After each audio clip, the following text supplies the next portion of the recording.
LBC. Leading Britain's conversation. This is LBC.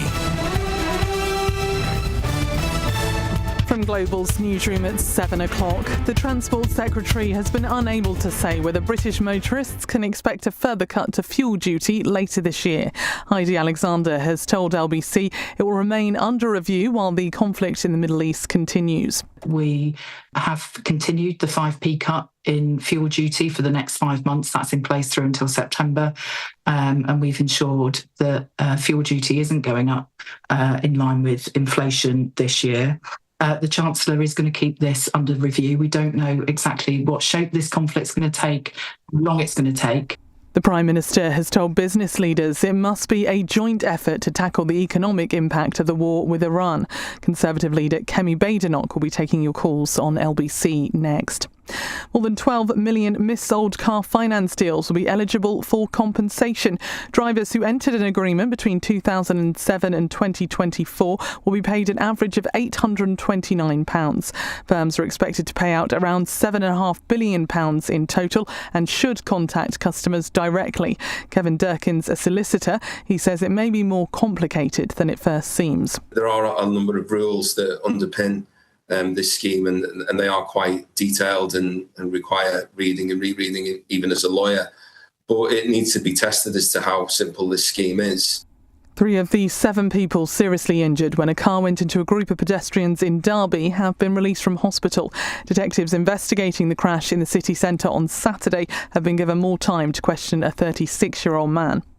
Residents opposed to plans for a Chinese super embassy in London will have their case heard in the High Court in June. They claim their security fears have been ignored, something the government denies. And the nightclub where it's thought an outbreak of meningitis in Kent started is reopening. Bosses at Club Chemistry in Canterbury have confirmed they'll start letting people back on Thursday. There have been no new cases in the city in 9 days. In the city, the FTSE 100 has closed up 160 points at 10,127. The pound buys $1.31 and €1.15. LBC weather becoming gradually cloudy from the west tonight, but eastern areas staying clear to start. Cloudy for most later with a few spots of rain, lows of 3. Cloudy tomorrow with some patches of light rain to start. Brighter in the far northeast, then elsewhere by the afternoon. Highs of 16 degrees. From Global's newsroom for LBC, I'm Amelia Cox. This is LBC from Global, leading Britain's conversation. Call Kemi. Put your questions to the leader of the Conservative Party now. Call 0345 6060 973. Hello, a very good evening and welcome to the programme. It's Iain Dale here with you until 10. It's 3 minutes past 7. Kemi Badenoch, the leader of the opposition, is here to take your calls. It's something she does every month. Welcome back. Thank you. I think I know what's going to dominate the questions today, but we'll see. I suspect it's energy prices, Iran, but there's a lot. What would you like a question on? Oh, let's talk about energy. Yes, my favourite topic at the moment. Well, let's crack on with it because we've got a call here from Dave in Milton Keynes. Dave, what would you like to ask Kemi? Evening, Ian. Evening, Mrs. Badenoch. Nice to speak to you. So this drilling in the North Sea oil, how is that going to affect the price that I pay at the pump and how much I pay for my gas and electricity? Okay, so at the moment, because there's a ban, we're not getting any revenues from it. And what we can do is start the drilling in the North Sea and then use those revenues to subsidise household bills. So right now, a lot of people don't know that quite a lot of your bills aren't coming from the wholesaler or the energy company. It's actually the government that's put loads of taxes on there. We think that those taxes need to come off. They're being used to subsidise things that, in my view, don't need subsidies. Why don't we just bring your bills down by drilling in the North Sea? It's not rocket science, but Labour don't seem to want to even think about it. It's important for our energy security, our financial security, our national security. We've got a cheap power plan that's actually scrapping VAT on your energy bills for 3 years. We'll pay for that by scrapping Ed Miliband's renewable obligation certificates, another thing that we think is out of date. So we can bring the price of bills down. Why isn't Labour doing it? Instead, they want to raise fuel duty. In September, they're telling people they've extended it for 5 months. We froze it for 14 years. In fact, we cut it in 2022. So there's a lot that can be done. People out there are struggling.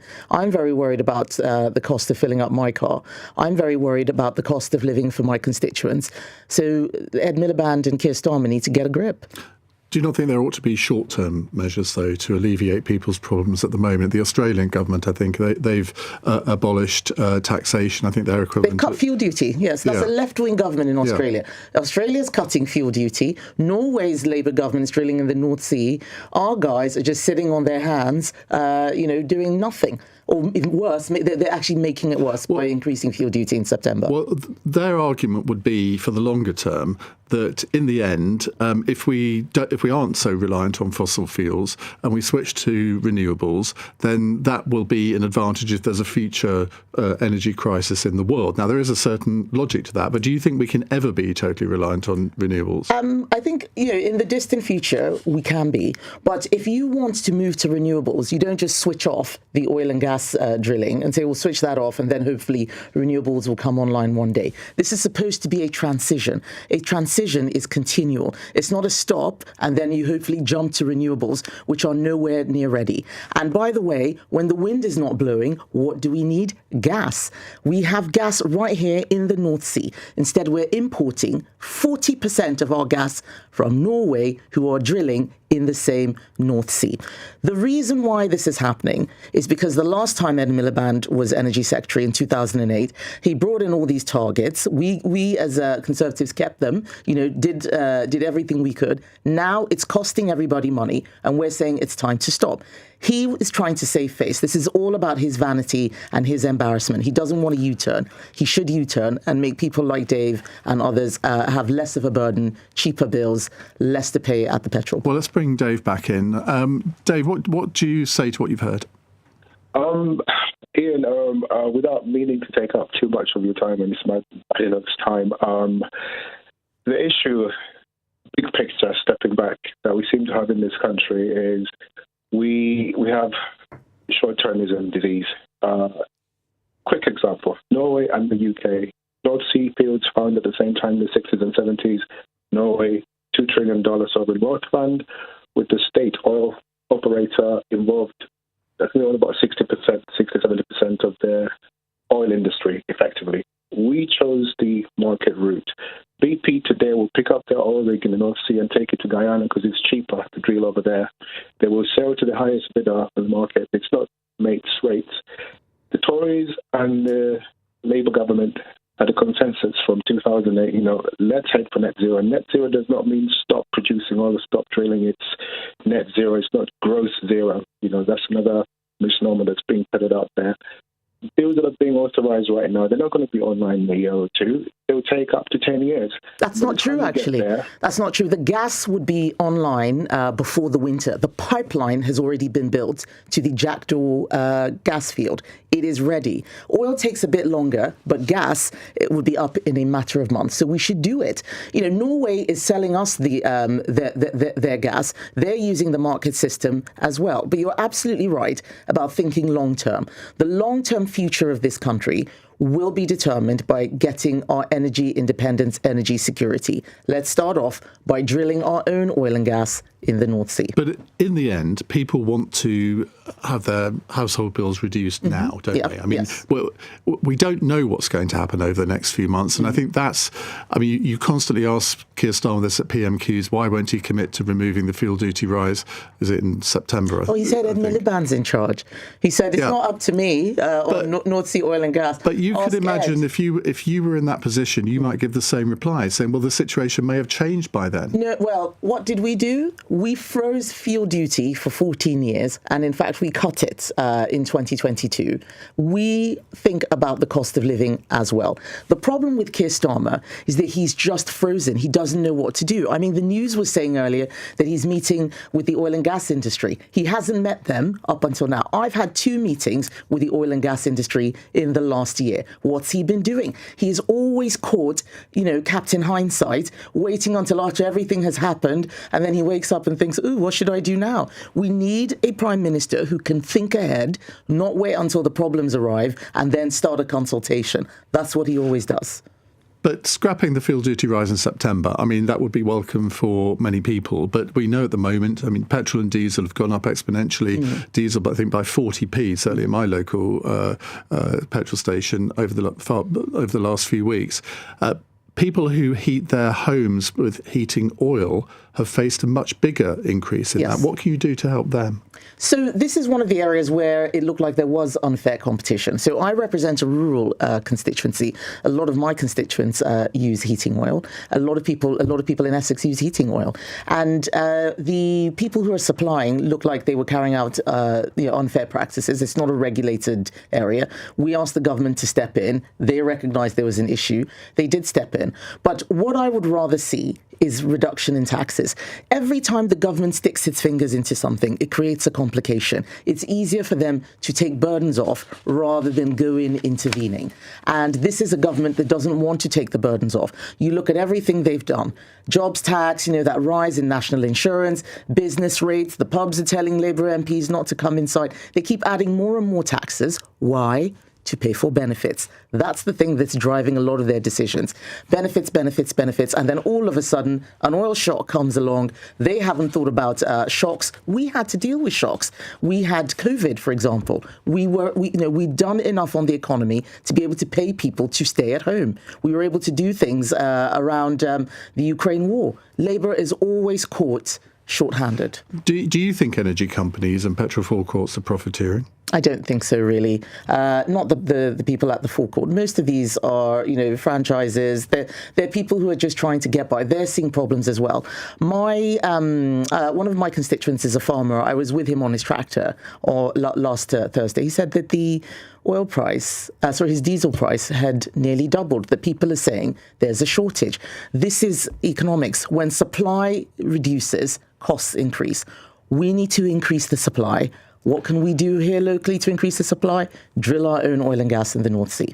I'm sure you've got better things to do on a Sunday morning than watch Bridget Phillipson on Laura Kuenssberg. But she was next to me. I was on Laura Kuenssberg. You were on with her, yeah. weren't you? Yes, I did watch you as well. But what did you... Oh, did you know? I did. What did you make of the fact that she essentially said to people, well, you don't need to save any fuel, just carry on as you've been doing? I thought that was a very strange thing for her to say, because other countries, particularly in Asia at the moment, are experiencing fuel shortages, and they're introducing rationing and all sorts of different measures, which we may well have to do at some point. Do you think she was right to say that? Well, I think it is important that we don't get people panic buying. So I think the government has a responsibility to let people know it has got a plan. What I didn't really hear from her was a plan. What I heard was we're considering things. I wouldn't ask people to do anything that might instigate panic buying. I think that the people in this country actually have a lot of common sense, and they know that it's easier to just cut back and be sensible. I don't think you need the government minister to tell you that. OK, let's go to Maida. Dave, thank you very much. Let's go to Maida in Sunbury. Maida, hi. Hello, hi. Hello. What would you like to ask? I just wanted to ask the question. I'm Iranian, and I just wanted to ask, if Trump doesn't change the regime, is he achieve anything from this war? Do you think, you can't negotiate with terrorists? And I'm sure as soon as they stand on their feet, they do the same. So what do you think? Do you think if Trump doesn't change the regime? Well, I think a lot of the regime has already changed. But it's not that easy to get the sort of wholesale change that President Trump was looking for. I mean, what we need to ask is, what was the plan for this war? I said very clearly that when the US and Iran are at war, irrespective of how it started, we should be on the side of the US, because Iran has tried to carry out terrorist attacks on British soil. It is an enemy of the British state. But what we want to see is conflict de-escalated and ending as quickly as possible. This war is creating a lot of hassle for people all across the world. Our bases are being attacked. We didn't start it, but we've been dragged into it, having to participate. I want to see our service personnel protected. But I think that something has been achieved, and that is a fundamental weakening of Iran. It might not be the goal that the Trump administration had, but Iran's neighbors have all been reminded of what kind of country it is. The Gulf countries, who have always been suspicious of Iran, have been attacked. Many of them had not been participating in the war. So I think it is going to change Middle East politics, hopefully for the better, in the medium to long term. But in the short to medium term, it's creating a lot of disruption for the whole world, but especially those countries that are Iran's neighbours. Let's clear up your position on this war, because Keir Starmer has constantly been goading you at PMQs as if it was Leader of the Opposition's question time about your position, because he maintains that you supported Donald Trump's strikes on Iran right from the beginning. Yes, I know. Did you? Yes. No, I said support Donald Trump, verbal support, express support, and I specifically said, like the Canadians and the Australians, who all came out with statements. And I said, why is our country not putting out a statement? Let me tell you what Keir Starmer is actually doing. His pollster or whoever has said, oh, do you know what? You're doing a little bit better because of your stance on this war. So try and make your opponents look bad. This is a man who tells lies at PMQs, just like he did with Peter Mandelson when he said, I didn't know the full extent of his relationship, and the papers that were released showed in black and white the opposite. He says a lot of things there at the dispatch box at PMQs that aren't true. He'll tell people that I never signed any trade deals. Of course I did, multiple, including the biggest one since Brexit, CPTPP. But my position has been very clear. We didn't start this war, but whether we like it or not, because of our relationship with the US and Israel, we'll be dragged into it. So let's say whose side we're on. You did say... And when British bases are attacked, don't just try and catch the arrows. You've got to stop the archer, or eventually you will get hit. I said that he should also allow our bases to be used by the US. He said no, and then he U-turned and said yes. So I've been consistent. This is not a conflict that we started. We've been dragged into it, but we need to have clear eyes and a plan. Starmer had his head in the sand, and then when it looked like it wasn't going well, said, oh, well, I was against it all along. I'm doing my Love Actually thing, standing up to Donald Trump. Everything is just happening to him. He's not really making decisions. You did say on the 5th of March, if your principle is we will only wait until we're attacked rather than deal with imminent threats properly, then we will be in a lot of trouble. Now, that was surely a clear call for Britain to get involved in the US-Israeli airstrikes. No, this was after we had been struck. And I was making that point specifically about nuclear war. That if you're in a nuclear war, if someone fires a nuclear missile at you, it's pretty much too late. You have to make sure... So you're advocating first strike? No. What I'm saying is that you have to, where there is an imminent threat, this was about imminent threat. The US said that there was an imminent threat. And my view is that if they had evidence of an imminent threat, it makes sense. If there is an imminent threat, then you do need to do something. If we know that somebody is about to send a nuclear missile to Britain, we can't say, well, let's see, let's wait until it's in the air. But what would you do in that circumstance then? Because you kind of seem to be advocating, well, you getting your nuclear strike before they do. No. If there is an imminent threat, it's not just about pressing nuclear buttons. I don't have access to the kind of information that the Prime Minister has. I'm talking about a situation where we have clear evidence that an attack is about to happen. You need to do something to prevent it. If we know that a terrorist attack is going to happen, we don't say, oh, well, let's see and wait until after it's happened before we do something. If there is a threat, then you do need to do something. That's quite different from the situation which Keir Starmer is making out, that I wanted us to just go in and attack Iran. We didn't have the evidence that the US said they had about an imminent threat. But it is very important that the people running this country understand what they're going to do in a dangerous situation before it happens. And Keir Starmer hasn't said what he would do in the case of an imminent threat. What does victory look like for you? I mean, I don't know. This is not my war. I didn't start it. I mean, in my view, this is something where we need to bring about a de-escalation. We want to see Iran being run by people who the Middle East and ideally the West can do business with.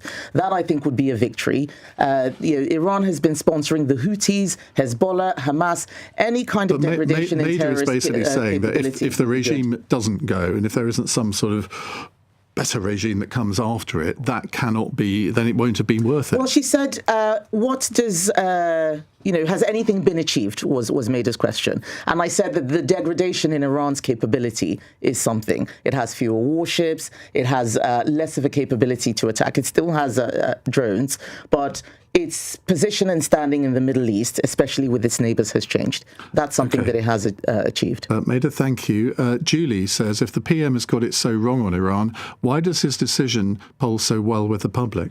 Well, because most of the public just don't want to hear about war, and they don't know a lot of the details that I do as a former government minister. Many people don't know just how critical the US is for our security and military defense. The US protects this country in many ways the citizens don't know. So not going into a war is always going to be popular. Isn't that a failure of yours in part for not getting that message across? I base my judgment on principles, not on polls. I don't sit around saying, what's the polling telling me to do? That's what Keir Starmer does. I know what I believe in. And sometimes you have to do things that are difficult. Sometimes you will have to do things that are unpopular. Cutting benefits, not a popular policy. There are loads of people in the country who are on benefits, but it's the right thing to do. So I start from first principles. OK, Peter is in Clapham. Hello, Peter. Hi there. My question is really around why the PM is not prescribing the IRGC. I think we're all very curious as to why the government's so kind of compromised on this matter when kind of major countries have done so, or other major countries have done so.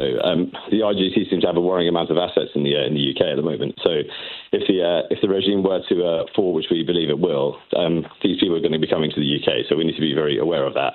I think we've also seen their involvement in, the Iranian regime's involvement in civil disruption through funding a lot of the Islamic centres in the UK. So this is just going to get worse. As an Iranian, I'm very concerned as we've seen what fanatics have done to my country. So now it's on my doorstep in the UK. So when will they actually prescribe them?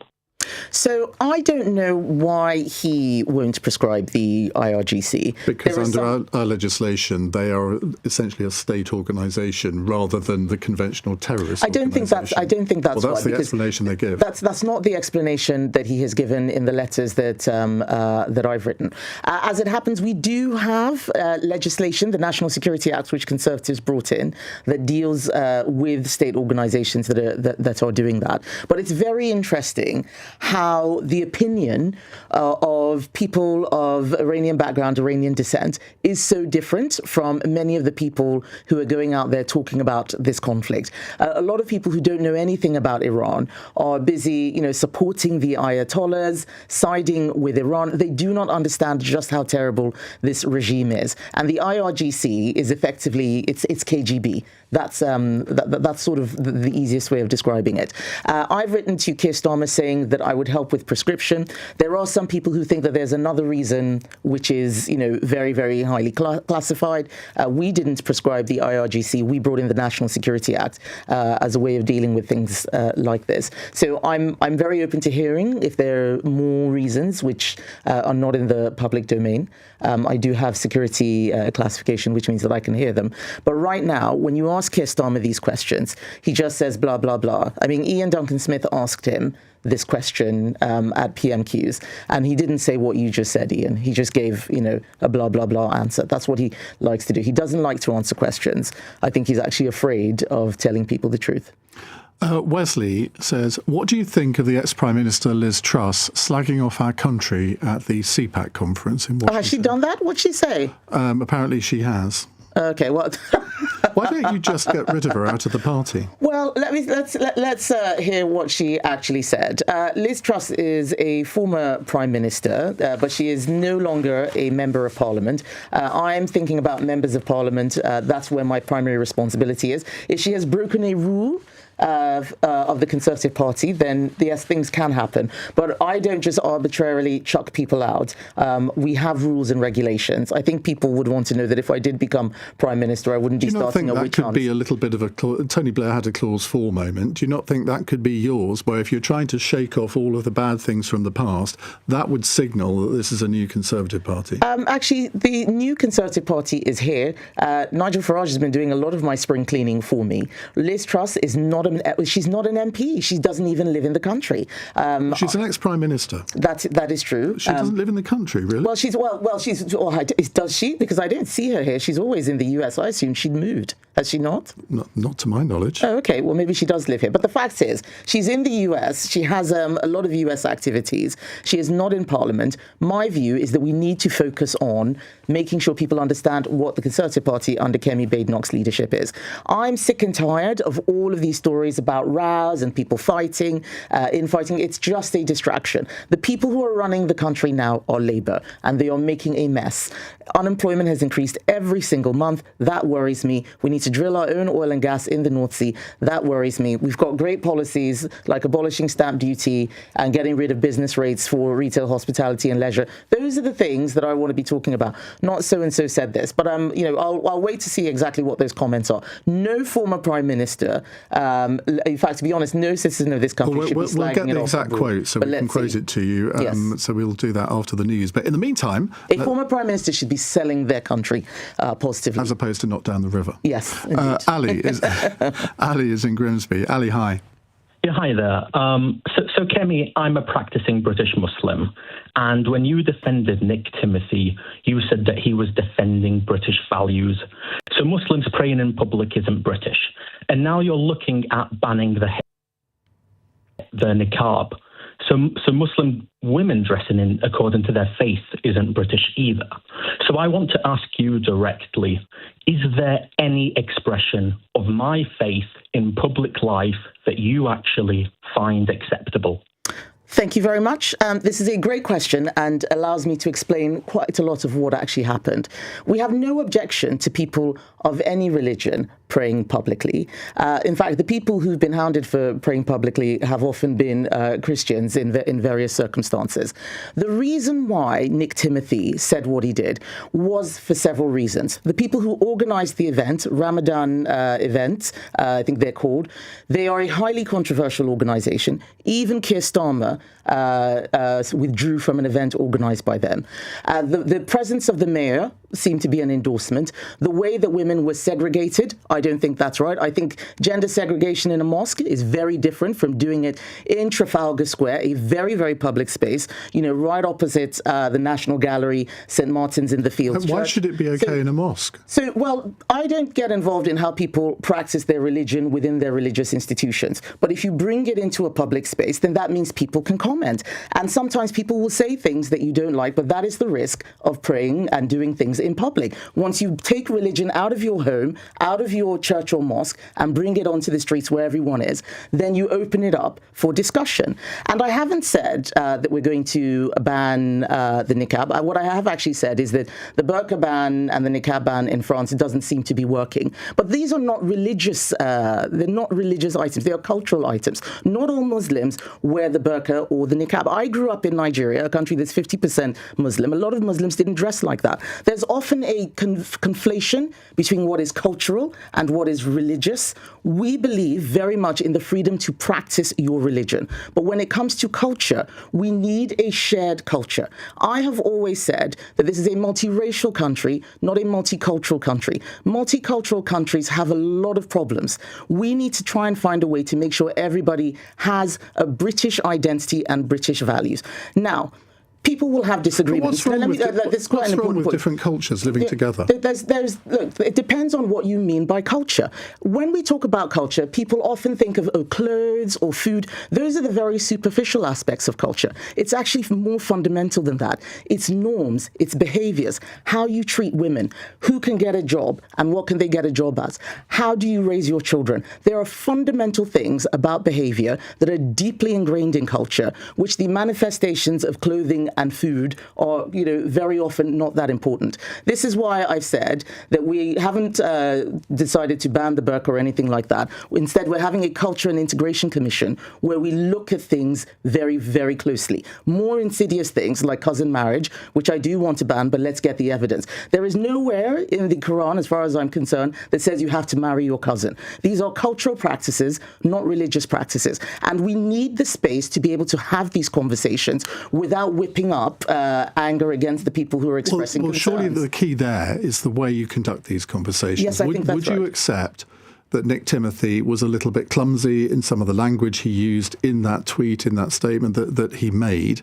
And have you sat him down and said, look, can you be a bit more careful in future? Well, Nick has clarified what he was talking about. But he shouldn't have had to clarify it, should he? But this is the thing about tweets. With tweets, there's only so much that you can say. So I have been very, very supportive of Nick because I think it is important that we start talking about these issues. Yes, we're going to have things that we disagree on. What I will not have is people trying to shut down a debate and say you can't talk about this, or say it's Islamophobic and so on, like the definition that Labour is trying to bring in. We saw a security guard not stop a bomber in Manchester Arena because he was afraid of being Islamophobic or being called racist. We have seen a grooming gang scandal where lots of people didn't say anything because they didn't want to be looked at as being racist or Islamophobic. We cannot have a situation where people can't say, oh, I think there's something wrong with that, without being shut down. If someone says, I think there's something wrong with that, and you disagree, say, I disagree. There are ways of doing it, this is important. Labour MPs instead wrote to me demanding that he be sacked. No, we are not going to have this anymore. This is not the old Conservative Party where people are terrified every time someone writes an angry letter. Let's have a debate. You can have very strong views. You can think I'm completely wrong. That's fine. Let's have that debate. But what I will not do is not say what I think so that people won't feel upset by that. We need to make sure we have a good conversation around culture. So I hope people will get involved in my culture commission. Do you think, though, that there is a danger here? Because when David Cameron was leader of the Conservative Party, he spent a long time trying to make the Conservative Party welcome to all sorts of groups that had felt excluded from it in the past. In fact, we first met when he had just become leader, I think. Yes, that's right, actually. And I was listening to George Osborne and Ed Balls' podcast this morning, and they had a guy who had been on the Conservative candidates list who was a Muslim, and he said very similar things to what Ali has said here, that he now feels that David Cameron wouldn't have stood for what Nick Timothy said, and he feels the Conservative Party has changed to exclude different minority groups. Not at all. We welcome all minority groups, but we want to make sure that there is a primary identity that everyone buys into. And there are things that I can say as an ethnic minority that perhaps maybe David Cameron didn't feel comfortable saying. There are many people of a minority background who moved to this country because they saw it as a majority Christian country that hosted and allowed others to be able to practice their faith safely. And they worry that this is changing. I remember speaking to someone, I won't say who because I don't want to identify them, who said we claimed asylum in this country and the people that we were claiming asylum and running away from are now coming here. We need to not pretend that it's still 2005. The world is changing. We are in an era of global mass migration. We are in an era of social media and technology that means that people can be here but still have their feet are in this country, but their heads and their hearts are still somewhere else. So we need to find a different way of conducting ourselves rather than pretending it's still 1950 and once people are here, they can't really, have their heads and their hearts elsewhere. Do you think that all of those Muslims who were celebrating Ramadan in Trafalgar Square, do you think any of them are more likely to vote Conservative after this whole farrago? Well, I'm doing things because I believe in them. I'm not going to be saying stuff just so I can get votes. Go to Nigel Farage for that. He will tell you whatever it is you want to hear to get your votes. I'm saying what I believe is true. Let's have a debate. If people agree or disagree, Ali has called, he disagrees, but I hope that the explanation I've given shows him more about Let's briefly go back to him. Ali, what do you make of what Kemi said? No, he's not there. Never mind. One of the things that I'm trying to do is create space for a healthy debate. People like me and Nick Timothy will conduct this in a responsible way. If you do not allow us to have the debate, then you'll have all sorts of extremists carrying the debates out in an irresponsible way. I don't want that to happen. The Conservative Party has a responsibility to ensure that we keep social cohesion. Everybody else wants to have lots of different tribes and groups and collectives and identity. We stand against identity politics. Ali has miraculously reappeared. What do you make of it, Ali? Yeah, so I don't think that is quite satisfying. She talks about, she criticizes... You can talk to Kemi directly. And she talks about gender segregation, but that Yes, yeah, but that post, well, Timothy's original post, it said that mass prayer in public is an act of domination. He called the Adhan, the call of prayer itself, an act of domination. He doesn't mention women once. He didn't even talk about the charity itself once. That defence came afterwards. You know, there's a bit of a shifting goalpost here. Well, I'm giving my views and my reasons. Nick has written a lot about this, and he said a lot about this. I think that this is one of those things where we'll have to agree to disagree. I know, and I say this again as someone from an ethnic minority background, it can be very uncomfortable if people are criticizing certain things which you see as part of your identity. So let's have this discussion. There are people who have different views about how prayer should be conducted. I think that there are some things which are fine, and there are other things that are not fine in a public space. Right. We will continue with your calls to Kemi in just a moment. 0345 6060 973. And we have got Liz Truss's words, which we'll read out to Kemi in just a moment. It's 7:35 on LBC. Let's get the news headlines from Amelia Cox. The Prime Minister has told business leaders the UK is working on a viable plan to reopen the Strait of Hormuz. Sir Keir Starmer has hosted a meeting in Downing Street to discuss the economic impact of war in the Middle East.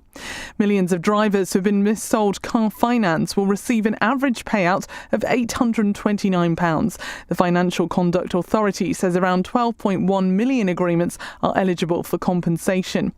And 3 of the 7 people seriously injured when a car crashed into pedestrians in Derby over the weekend have been released from hospital. Police have been given more time to question a 36-year-old man over what happened. LBC weather becoming gradually cloudy from the west tonight, but eastern areas staying clear to start. Cloudy for most later with a few spots of rain, lows of 3 degrees. This is LBC. So, what's on your to-do list today? Why don't you check if you're eligible for pension credit? It tops up your pension income and also opens up help with heating bills, council tax and more. Search pension credit on gov.uk or call 0800 99 1234. There's nothing to lose. Check today. Pension credit. Credit where credit's due. Eligibility criteria apply. Here's a tale of 2 commuters. Steve was in a rush and needed to park near the station. Jane also needed a space and booked in advance with Your Parking Space. Steve had a meeting at 9 and panic at 8. Nowhere to park. Jane, she's already in the office and enjoying that morning latte. With Your Parking Space, you can browse thousands of spaces across London and reserve the perfect one instantly. Get £10 off your first booking. Download the Your Parking Space app today. OK, who's all in for Cancer Research UK's Race for Life? We're doing Pretty Muddy. It's an obstacle course. There's one for kids. Runners. Walkers. Book clubbers. Nick clubbers. 10-pin bowlers. Choir singers. Lake swimmers. Gardeners. Whether you climb it, slide it, or crawl it. Go all in against cancer. All in to help fund life-saving research. Sign up now and save 50% off entry to your local 3K, 5K, 10K or Pretty Muddy event. Search Race for Life. Discount ends April 19th, 2026. T's and C's apply. This is LBC with Iain Dale. Call 0345 6060 973. 7:37 on LBC. Kemi Badenoch, the leader of the Conservative Party and the leader of the opposition, is here taking your calls. I've just seen a text pop up. Joe in Liverpool says, please ask Kemi whether she would boycott PMQs if Keir Starmer keeps avoiding questions. I mean, that would be the ultimate nuclear option, I suppose. That is Nigel Farage's way. He walked out of PMQs because he didn't like the answer that Keir Starmer gave.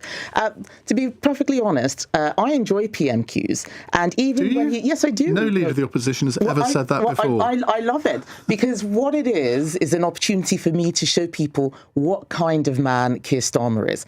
Even his not answering the questions means that everybody is watching, everybody can see, everyone's coming to a judgment. He's not on top of his brief. He's evasive. He's probably lying. I know when he's lying. And I think quite an accusation to make against the Prime Minister. But when he said she's never signed any trade deals, that was an out-and-out lie. So I can say that. I can't say it, very sadly. I cannot say it on the floor of the House. The Speaker will not allow you to call another MP a liar. You can say that is not true. Yes, I can say that is not true, but that's, that is not true could mean it's kind of true or it's, but actually just when you say someone is lying, it means that they know they're doing it deliberately. Saying that is not true could mean or you maybe could it's just come back and accidental. say, could you tell me, Prime Minister, who signed the trade deal with X, with Y, Well, and Z? I could do, but that's how they can distract you. I need to make sure that I get the answers I want, not talk about what he wants to talk about. He's always trying to ask me questions, and I tell him, if you want to swap places and be the leader and let me be the Prime Minister, that's fine. Right, this is what Liz Truss said at this conference in America. We need a counter-revolution to overthrow the globalist regime that is now in power.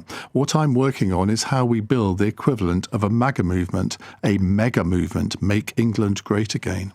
Okay. Oh, she didn't actually say something bad about the UK. I thought that she'd been rude about us. Well, she's certainly saying it's not great, isn't she? Well, so reform, saying Britain is broken and so on. This is why we're different from people who have that opinion. A lot of stuff is not working, but a country is its people. This country is made up of its people, and I think its people are great. Okay. The systems are broken. There's a lot to fix in the systems, but the country itself is great. Let's hear from another Great Britain, Louise in Chertsey. Hello, Louise. Hello. What would you like to ask Kemi? I'd like to ask her why, when she talks about benefits, she's not distinguishing about disabled people who are on benefits who really need it. Okay, so Louise, I do that in my speeches. Sometimes when there's a short question about something specific, I don't make that distinction. But I've always said that our benefit system should be a safety net for people who have no other choice. It should not be a way of life.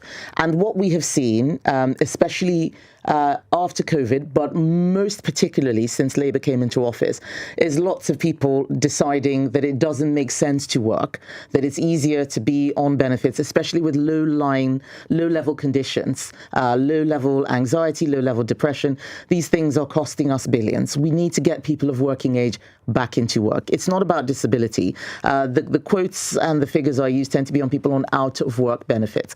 And if Labour is killing jobs, more people are going to go on benefits, and fewer people are going to be there to pay the taxes that cover the benefits. We need as many people working to look after those people who need the safety net.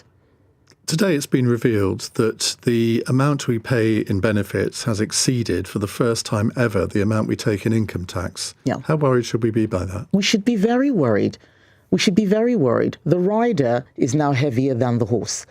We are paying more in benefits than we get in tax. That cannot be sustainable. It cannot be the case that more needs to be spent on benefits than we can make working. That is not right. OK, thank you very much, Louise. John is in Reading. Hi, John. Hi, guys. How are you doing? Good, thank you. What would you like to say? So my question is, it's just out of curiosity, because I think it's a really interesting question. I don't think you've been asked this recently. Do you believe that people who believe in rejoining the EU or being in the EU are welcome in your party? As we know, parties that win elections are parties that have the left and right in their parties. Well, we are a party of the centre-right. So, a party of the centre-right should not have people of the left as MPs. There might be people of the left who support us because we have particular policies. I remember when I was fighting on single-sex spaces, it was actually women of the left who supported me the most. But on something like rejoining the EU, that's not a left or right issue. It's just a policy. You agree or disagree. And right now, the Conservative Party policy is that we left the EU. We fought very hard to make sure that we satisfied the referendum vote. The people of this country voted to leave. What we have not done, either with this Labour government or even after leaving, was make the best of it. COVID derailed a lot of those plans, but we need to make the best of leaving the EU. Rejoining would not be on the same terms as when we left. So I think many of the people who talk about rejoining are looking at many misleading stats and facts, which actually would not necessarily be the case. I think whenever people are presented with the reality, they don't say yes to it. Don't think you've answered John's question, though. Would people who support rejoining be welcome in your party? Well, as party members, yes. As MPs, People who would be voting against party policy? No, we need people who are MPs to be, reflective of the party policy. Otherwise, you don't know what you're voting for. We're not having what we had before, where you vote for a Conservative MP and they start doing something different from what they promised to vote for. This is why, for instance, I said that we're leaving the convention, the European Convention on Human Rights, and you cannot stand as a Conservative candidate unless you're signed up to that. You need to know what you're voting for. No Conservative leader, I don't think, has ever done that before. Well, no Conservative leader has been in this position where people have said we don't know what the Conservative Party stands for after 14 years. I've got to deal with that. I've got to deal with 2026 and where the party is, rather than where the party was in 1980 or 1950. Do you not think that political parties only succeed when they're broad churches? Yes, that's true. They do succeed when they're broad churches. And like I've said, we want support from a broad thrust of people. We do. But if you have a policy where people can decide whatever it is they want to do, then you cannot govern. And what we saw after 2019, many people wonder why it all went wrong for Boris despite the 80-seat majority, was because we had an 80-seat majority for one thing: get Brexit done. After that, we started arguing. Should we put up taxes to pay for COVID? Should we not put up taxes? Should we have lockdown? Should we not have lockdown? Should we build houses? Should we not build so many houses? You cannot have a party arguing about these things all the time. You need to have a very, very clear policy set. Now, if people don't like it, they can decide that, a different person should be leader, if that's what the members and the MPs think. But when you have a leader with an agenda, you can't have everybody making up their own stuff. It just doesn't work. And we saw how that destroyed us in the last parliament. Just on that, I mean, how worried are you that if the local elections go badly for the Conservatives, and a lot of the electoral experts believe that that's what's going to happen, how worried are you about your own position? I was elected to renew this party, and everyone knows that it's not an overnight job. We are also in a new era. We are now in the era of multi-party politics, and people know that's very different. It's not like when it was just Labour and Conservative. You have Reform, you have the Greens, as well as the Lib Dems in Wales. It's Plaid that's getting the most in terms of support in Scotland. The SNP is doing well. So we need to make sure that we have a very, very clear identity. If people don't know what it is they're voting for when they're voting Conservative, that will be a disaster. Part of my job is to make sure people know what they're voting for. And right now, with the Conservative Party, we want a good relationship with the EU. I'd like us, to have a close relationship with them, but not be in the EU. We have a free trade agreement with the EU. There are a lot more things that we can do to improve trade and business between the two countries. There's more cooperation that we can do, but we should not be paying money to them and having them write our laws like we did when we were in the EU. Right, 13 more minutes with Kemi Badenoch. Do let us know if you'd like to ask her a question. 0345 6060 973. It's 7:47. Nick Ferrari at breakfast on LBC. Promises made. The NHS is broken, but it's not beaten, and together we will turn it around. Promises broken. The NHS is set to miss key targets to shorten waiting times for help at A&E, cancer care and planned hospital treatment. And as Easter approaches, could it be an awful April for patients? We are taking strike action to bring the government back to the table, to put that investment back on the table, and hopefully come to a deal that means no further strike action at all. Time for a check-up on the health of the health service then, as the boss of NHS England, Sir Jim Mackey, takes your calls in an LBC exclusive phone-in tomorrow from 7. Nick Ferrari at breakfast. Back tomorrow morning from 7. Listen on our free Global Player app or the LBC app. You've probably been with the same energy supplier for decades. And why wouldn't you be? Loyalty matters. But lately, bigger hasn't always felt better. You've probably dealt with long waits and endless automated menus in search of someone who can actually help. Octopus Energy is now Britain's biggest energy supplier, trusted by over 8 million customers, because we do things differently. Our people focus on the most important thing, you. When you call, you'll speak to a real person. No robotic scripts, no computer says no, just an honest conversation with someone who actually wants to help. Join the millions who've already made the move. Octopus Energy, recommended by Which? A record 9 years running. Visit octopus.energy/better for verification. With over 50 years' experience, Fidelity can help you feel confidently invested. Make the most of your annual allowances by the 5th of April with our expert insights, excellent service, and wealth of investment options. For ISAs, pensions or advice, go to fidelity.co.uk. Your capital is at risk. Terms apply. Join the thousands of heat pump owners feeling warm and fuzzy. I've lived here 20 years. I ain't moving, so I thought better future-proof me home. We started a trend. The old street's applying for the government grant now. With the energy it saves, I don't know what's better off, the planet or my wallet. And Eddie's your little bookworm. Says it's 3 times more efficient than our old boiler. Feel all warm and fuzzy inside with a £7,500 government grant towards your heat pump at gov.uk/clean energy. Eligibility criteria apply. See website for details. McGriddles, a new McDonald's breakfast. So it's maple syrup infused. It's sweet, then it's savoury. Because the sausage, you know, and the cheese and the egg. Oh, it's got the golden arches stamped on it too. Make that make sense. It's hard to put into words, but Until 11 a.m, subject to availability. Fees apply to delivery orders while stocks last. Iain Dale on LBC. 10 to 8 on LBC. Don't forget, cross question coming up at 8. We have John in Coventry on the line now. Hello, John. Hi there. What would you like to ask? I was just curious on Kemi's position about how her race makes her more comfortable sort of saying things about Islam, but also she seems to oppose identity politics. To me, it seems like her identity is what is informing her opinion on Islam. No, it isn't.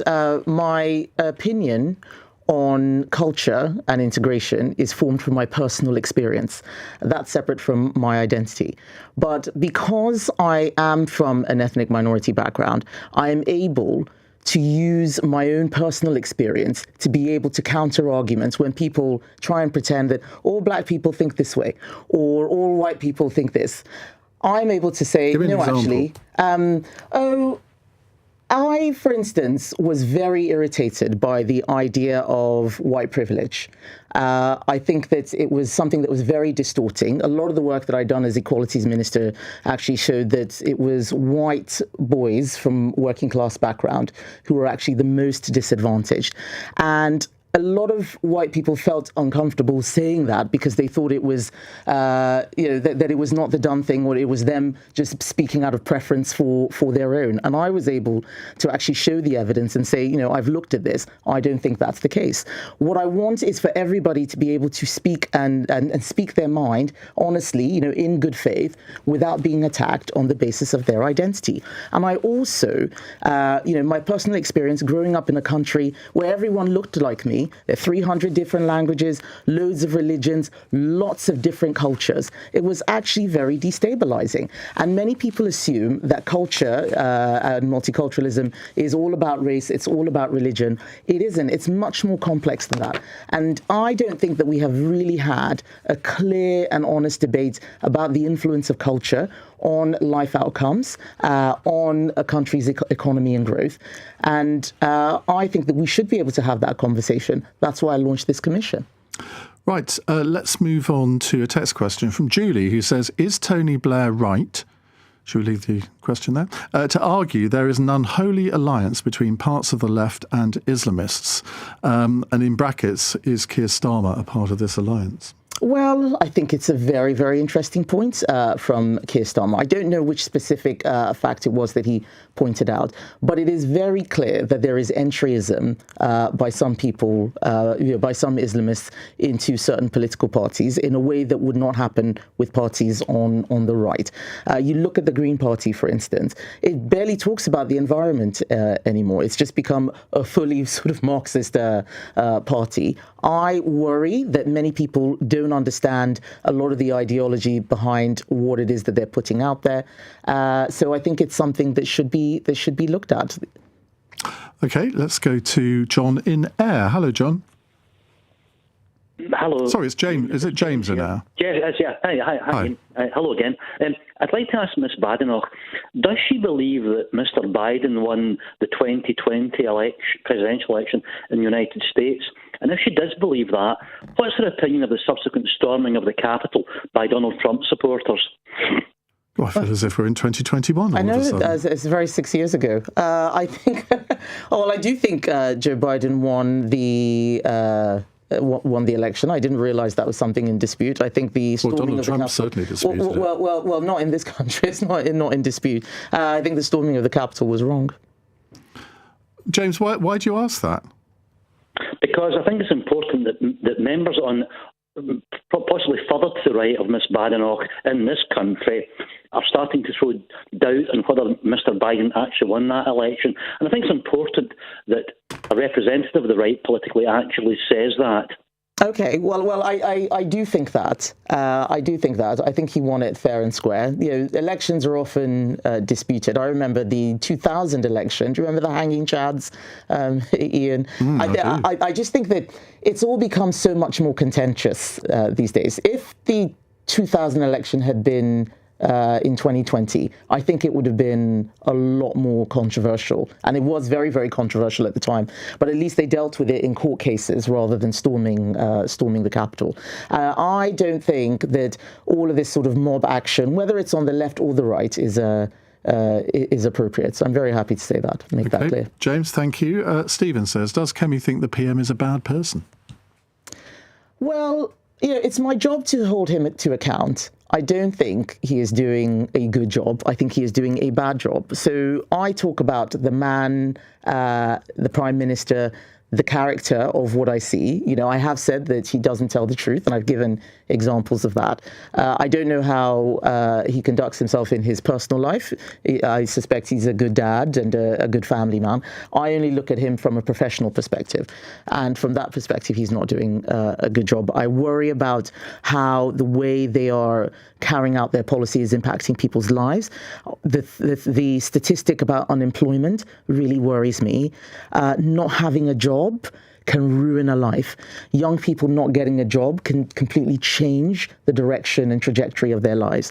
And to have a government that is so relaxed about job losses and simply saying, well, they need the taxes so that they can give more welfare, that worries me. Do you have a good personal relationship with him? I mean, some prime ministers and leaders of the opposition, they actually do talk to each other quite a bit and can sort of shoot the breeze a bit. I'm not sure anyone has a personal relationship with him. I mean, I read all of those quotes from his staff who say they don't know what he thinks, that he just locks himself in a room and spends all his time reading. And he's outside PMQs. He is civil. I mean, he's not very civil in PMQs, but probably I give as good as I get. So that's what PMQs is. But there's no sort of how the kids coming, blah blah blah. No. He'll say if there is an occasion when we are together. Sometimes we have commemorations and services. He will do that, and we will have a perfectly pleasant conversation. So he's not an unpleasant person. I don't dislike him in any way, but there's no sort of buddy relationship. We're not WhatsApping each other late in the night saying, that sort of thing. I can't believe you said that about me today. Right. Yes, no, it's not quite like that. Let's go to Rishi in Suffolk. Hello, Rishi. Hello. Hi. So I'm a transgender woman. I have listened to the whole hour, and I think a lot of the things that you've said, Kemi, have been very balanced. I know that we probably won't agree on a lot of things, and I know we probably don't agree on the single-sex basis thing. I agree with you that no one should be attacked based on their identity, and I believe that everyone deserves to be able to live their life. What I want to know is, if you got into government, how would you protect transgender people? By making sure that the rules which apply to everyone are applied to them as well. I don't believe in any form of discrimination, not even positive discrimination. I believe in equality under the law. And one of the things that we used to see in this country was discrimination. That's why so many laws were brought in. No one should be attacking you on the basis of your race, your sexual orientation, your gender, and making sure that we can enforce that and ensure people are free to live their lives within, within the boundaries of things which I have said, like single-sex spaces. Then yes, I think that's absolutely right. And would you? How would you, with the single-sex basis thing, how would you cater for, I do not feel comfortable going into a man's toilet, but I also don't want to make some women uncomfortable because I understand that some women are uncomfortable about transgender people going to the toilet. How would you deal with that? So one of the things I did do in government was bring out regulations on how facilities can be created. Where there's only room for one, a small cafe, for instance, just having a single unisex, not gender neutral. I use unisex, something where anyone can use it, but it is private, is important. I think what I want to make sure is that everyone has privacy and dignity. That's the way to do it. The sorts of things that make people uncomfortable, where there's no privacy at all, where people aren't able to, keep themselves away from others or have to carry out bodily functions or cleaning in front of other people. I think that's the critical thing. Right, thank you very much indeed, Rishi. Some quickfire questions. You'll love this one. Not. Who would be more welcome in the Conservative Party, Rupert Lowe or Zach Polansky? So Rupert Lowe is not a fan of the Conservatives, neither is Zach Polansky. I imagine both of them would be wanting to cause trouble. So probably, if you had to pick. Well, if I had to pick, I think it depends. Pick for what? Do what? Just to be an ordinary member of the Conservative Party. To be a member, I wouldn't stop either of them being a member. I wouldn't stop either of them being a member. As long as they support coming out of the ECHR. Well, yes, that's right. If they wanted to, if I tell you what, if I was able to get Rupert Lowe and Zach Polansky to join the Conservative Party, that meant that I'd done a great deal of persuasion. That really would be a broad church, it probably right. too How much. stressed did you get when you had to take exams? Not too stressed, actually. I think it probably sounds a bit weird, but because I like answering questions, this is why I enjoyed being in government and being on the other side of the dispatch box. I liked taking exams because I wanted to see the score. I didn't like it when I did badly, but in advance of the exam, I was probably an outlier in not getting too stressed by it. What was your worst subject at school? Please don't say economics. No. What was my worst subject at school? Do you mean the one I enjoyed the least, or the one that I did the worst? School? I got ungraded in physics O-level, which may not surprise you. No, at school I did well in maths and English. What did I not do well in? Probably I wasn't an amazing musician. It wasn't amazing. Okay. I would have liked to have done better. Right, a new survey suggests 75% of Premier League fans are against VAR. Are you? My son is. I'm not a massive football person, so I take my views from my 9-year-old. I am a Crystal Palace supporter because my little boy is a Crystal Palace supporter, and he's wild about that team. So I think he doesn't like VAR actually. So I think I'd probably be on their side, but I don't want to sound like some football expert. I am not. Can the new BBC Director General turn things round for that embattled organisation? He would say that, wouldn't he, people? Yes, we shall see. We shall see. You don't sound as if you're very confident. I think that the BBC is a very complex organisation. It's going to need a strong team of good people. Not one person alone can't fix it. 2 to go. Do you support British summertime? Yes, I do. And what's your Easter egg of choice, and how will you spend the Easter weekend? Cadbury's mini eggs. That's a very definitive answer. I would say cream eggs. No, because the mini eggs I can indulge, but not overindulge. It's Lent, so I can't have them yet. But on Easter Sunday, I don't want to gorge. The mini eggs are the perfect size. Just have a few.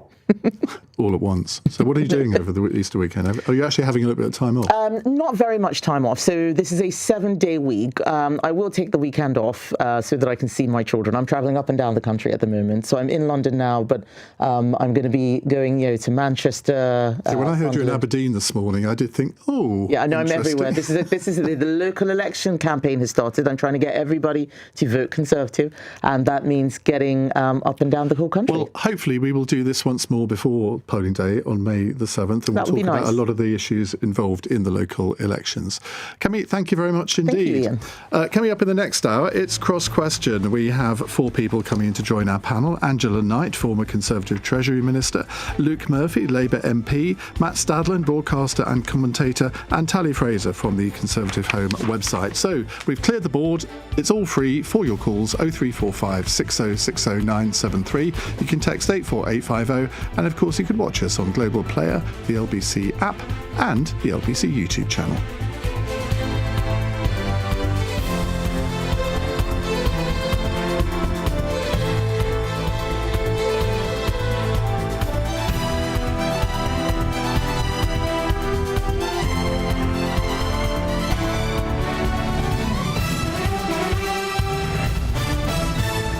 On your radio, on the LBC app. And Play LBC. leading Britain's conversation. This is LBC. From Global's newsroom at 8 o'clock, the White House insists talks with Iran are continuing and going well.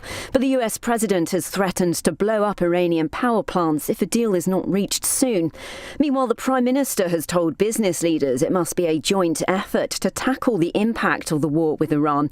Sir Keir Starmer has held a meeting with energy, shipping and banking bosses in Downing Street. The Conservatives are calling for an expansion to drilling oil and gas in the North Sea after oil prices spiked earlier again. Leader Kemi Badenoch told LBC we must reverse the ban on new drilling while the country faces an energy emergency. We have gas right here in the North Sea. Instead, we're importing 40% of our gas from Norway, who are drilling in the same North Sea. The reason why this is happening is because the last time Ed Miliband was Energy Secretary in 2008, he brought in all these targets. Now it's costing everybody money, and we're saying it's time to stop. Millions of drivers who were missold car finance are to receive average payouts of nearly £830. The city watchdog set out the final details of its redress scheme after customers weren't told about commissions paid to dealers. Holders of 12 million loans taken out between 2007 and 2024 are eligible. Lenders should contact those affected, but Nikhil Rathu from the FCA says you can take matters into your own hands. If people have already complained or complain in the next few months, they will get their compensation sooner. So our advice is to complain now. You do not need to use a claims management company or a law firm. 3 people have now been discharged from hospital after being hit by a car outside a pub in Derby.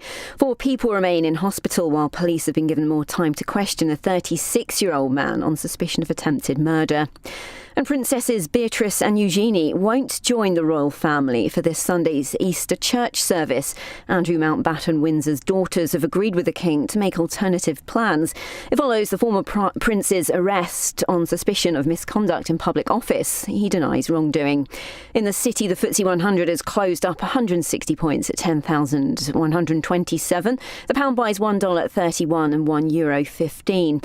LBC weather becoming gradually cloudy from the west, but eastern areas staying clear to start. Cloudy for most later with a few spots of rain, lows of 3. Cloudy tomorrow with some patches of light rain to start. Brighter in the far northeast than elsewhere by the afternoon. Highs of 16 degrees. From Global's newsroom for LBC, I'm Katie Dartford. I've looked after my kids since they were born. Now they've got kids. I still want to look after them. I don't want them struggling to make decisions about my money or my health if I can't. So we made a lasting power of attorney.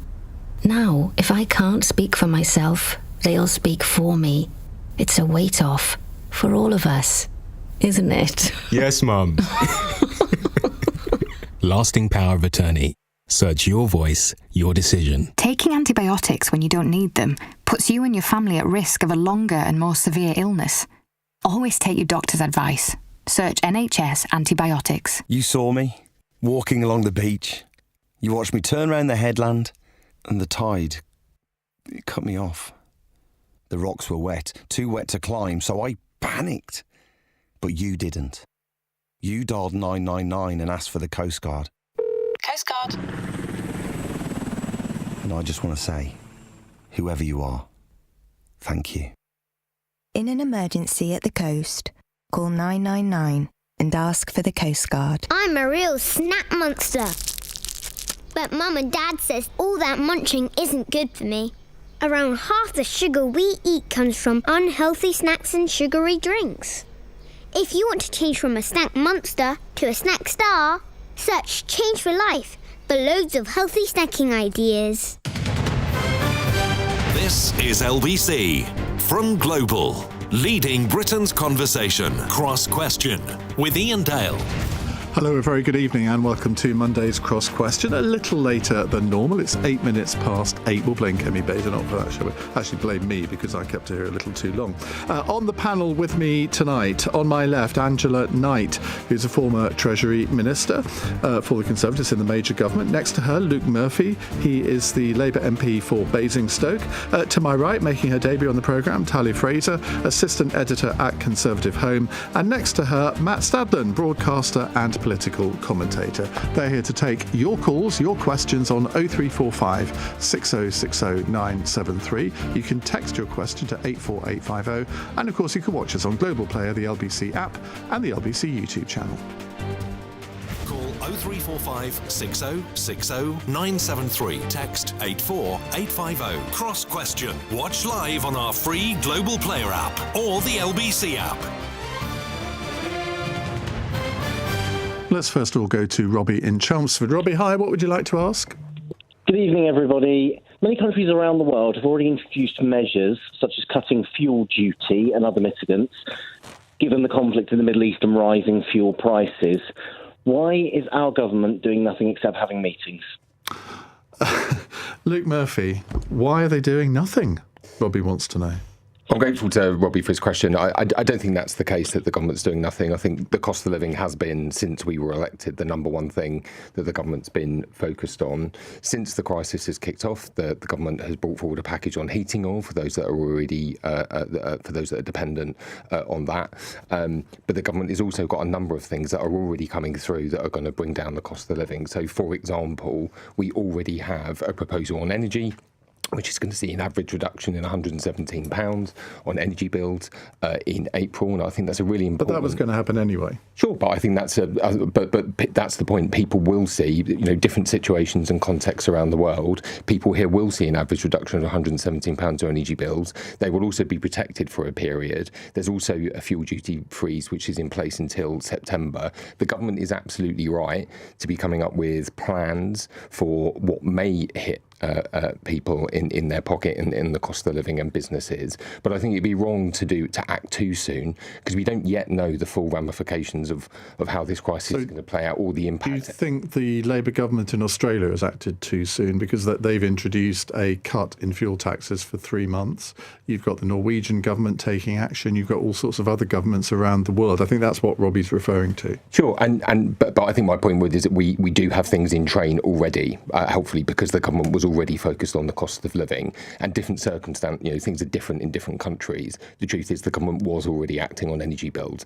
Consumers are protected until the summer. There is a fuel duty freeze until September, and they're going to see their energy bills cut by £117. And that's before you get to other things that are coming through over the course of April in terms of lifting the national minimum wage, the other things that the government has done on childcare. So the government is already acting and is preparing to act to support consumers and households in the months to come. Given that Rachel Reeves has received at least £1 billion in extra fuel duty and extra VAT because of the rise in diesel and petrol costs, could she not feed that back into people's pockets? Because anybody that's got a diesel car or a petrol car would have seen their costs going up by about 40 pence a litre, and it's the government that has trousered a lot of that money. Well, firstly, the government has taken action. It's giving new powers to the Competition and Markets Authority to tackle anything that we see, such as price gouging. We've got the fuel duty, the fuel price comparison, which enables consumers to shop around, and we've got these other measures already in place. I know that the government is looking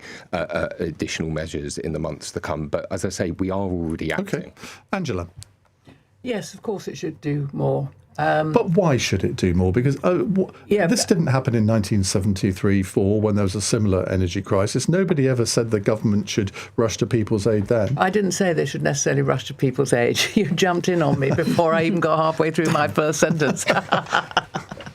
So the amongst the many problems that the war in the Gulf is causing is a widespread increase in inflation and a widespread increase in what is going to be the costs of food, because it's transported all around the country.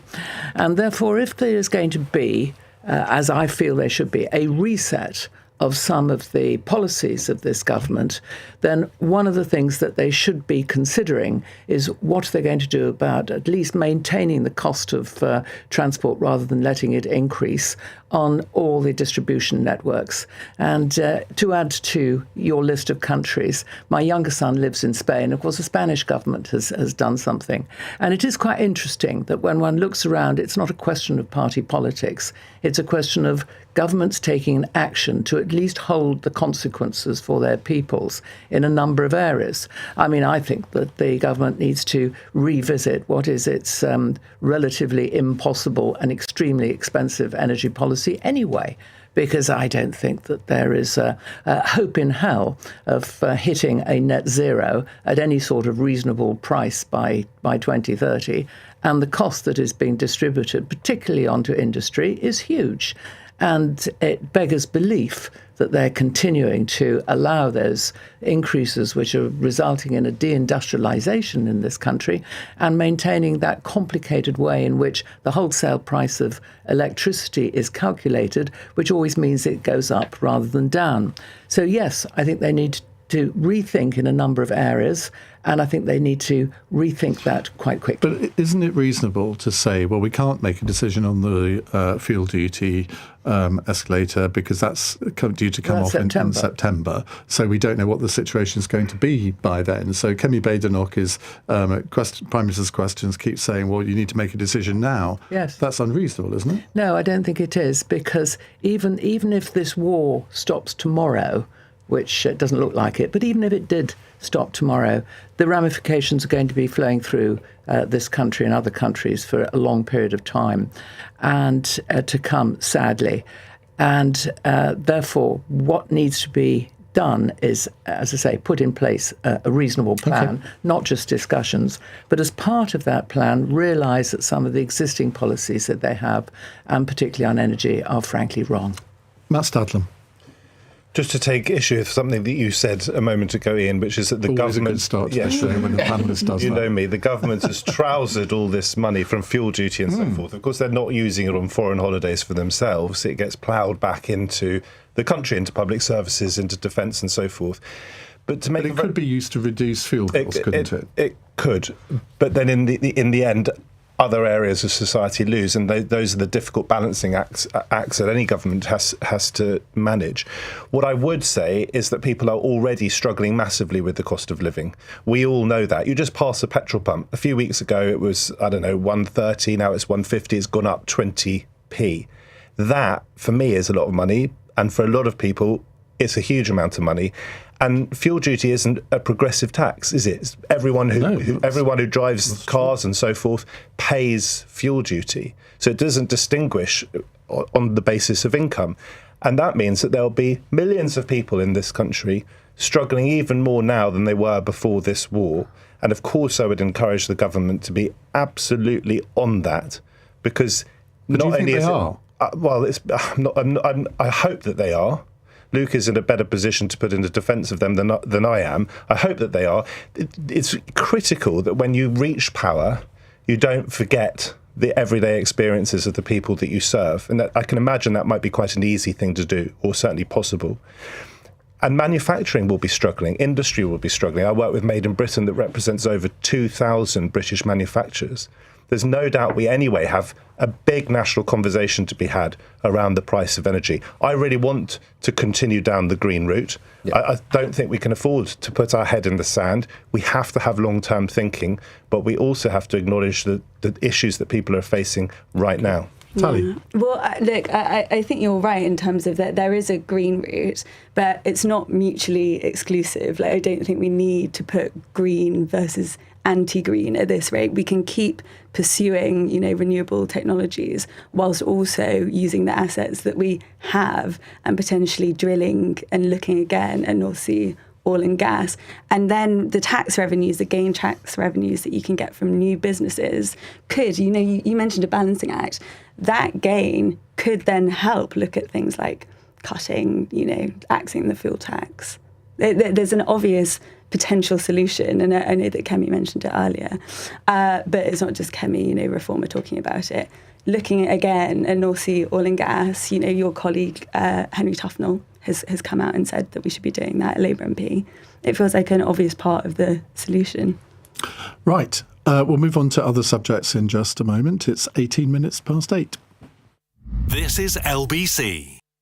Whether your dreams are calling you outdoors to reconnect with nature or towards moments of pampering and relaxation to rejuvenate your soul, you can bank on Lloyds to help make it happen. We've been asking listeners what their aspirations are for the year ahead to help create the ultimate prize packages to inspire that first step. Enter now for your chance to win one of 3 incredible experiences thanks to Lloyds and the nation's aspirations. Choose the prize for you at lbc.co.uk. Oh, Fiona's back at the Monkey Safari again. She's hooked on Toyota Service and Aftercare. In fact, it's so good, she'll find any excuse to come back. From replacement wipers to service and MOTs, our perks include free refreshments, quiet workspaces, courtesy cars, and a new warranty with every eligible service. Toyota Service and Aftercare. So good, you'll find any excuse to come back. Eligible services are available until the vehicle turns 10 years old or 100,000 miles. T's and C's apply. The weather's warmer, the days are longer, and the savings are even better in the Hillary's Spring Sale. Right now, there's up to 40% off hundreds of made-to-measure styles. Plus, get an extra 10% off everything in our flash event, including our total blackout blinds for complete darkness and a good night's sleep. And don't forget, with Hillary's, measuring and fitting is always included. So get window-wise and book your free in-home appointment today at hillarys.co.uk. But hurry, an extra 10% off everything ends the 13th of April. Conditions apply. Cross Question with Iain Dale on LBC. Text 84850. 20 past 8 on LBC. Angela Knight is here, former Treasury Minister under John Major. But you've done lots of things since then, haven't you? You run the British Bankers Association. Through the banking crisis. So that must have been... That was great fun. How you're not in the House of Lords by now after that, I do not know. Well, I'm not a gibbering wreck on the floor either, so I'm a survivor. Luke Murphy MP is Labour MP for Basingstoke. Tally Fraser is Assistant Editor at conservativehome.com. And Matt Stadlen, broadcaster and commentator, and also the presenter of the 20 Questions With podcast. And you had our very own Matt Fry on the other day, which I have listened to. He was very, very good. I tried to... It's much better on my podcast. But, I don't know what to say to that. No, I listened to your podcast, Tell actually. Wrong. No, I thought your podcast actually was very good with him. I listened to it on the way down to Kent. I know that's where you live, Ian. And it was brilliant. And so I tried to go into areas that you hadn't gone in. So you did a very personal journey of Matt, which is a fascinating story. Of course, a fellow LBC presenter of yours. But I went into more current affairs, and of course I was interviewing him when he was in Israel with sirens going off. Yes, that was quite dramatic at one point, wasn't it? Right, let's move on to... actually, it's a follow-up question from the last subject, from Kieran in Earl's Court. With North Sea drilling for oil and gas being so prominent in the public debate, is Ed Miliband really in charge of the country? As opposed to the Prime Minister, I suppose the implication is. Tally? Well, I had a Labour MP tell me recently that we're all living in the Miliverse, is what he called it. As long as we don't have to experience millifandom again. I think we might, Ian. I think it's going to come back. I think he is. I think even if there was a leadership contest, Ed Miliband would be running the country whether he went for it or not. There's almost no need for a Labour leadership contest now because he is running the country. I read your piece on this for Conservative Home, and I was shaking my head because I think this is a Conservative fantasy. I think you guys would love Ed Miliband. What about that Labour MP who said that it's already happening? He's witnessing it and believe it or not, there are worried. still hundreds of Labour MPs left. So getting one MP to use the word Miliverse, I don't think proves the point. No, but on a serious note, there's absolutely no way. From the outside, again, Luke is better positioned to answer this, that I think Ed Miliband is running the country. Yes, of course, he's going to have input on important issues, and it's right that Starmer listens to his cabinet on important issues like whether we should go to war or not, matter of life and death, and indeed on energy policy. You wouldn't expect the Prime Minister not to listen to his Energy Secretary when it comes to energy policy. No, you would expect him to listen, but you wouldn't expect him to be dictated to. That's your interpretation. Well, I mean, you could take the PMQ's performance last week, where Kemi Badenoch kept asking him, why, Keir Starmer, why won't you look at North Sea oil and gas, and why won't you look at drilling? And he kept deferring, well, it's a matter for the Energy Secretary. It's a matter for the Energy Secretary. He is allowed as Prime Minister to do, It really is nonsense to say that he's somehow dictating the policy. The position of how the decision around licensing and drilling the North Sea is taken, we are taking it in the same way in which the previous government took it, which is it is a quasi-judicial role for the Energy Secretary. And I just think it's a fantasy. I think that the right of British politics likes to, as Matthew was saying, think of Ed Miliband as some kind of bogeyman. The truth is he has absolutely the right policy on energy security, and that's why Keir Starmer is supporting him in that, because it's the right decision in our national interest. I have to say, going back to Andrew's previous answer on oil and gas, I think it is frankly bizarre that this is an oil and gas crisis.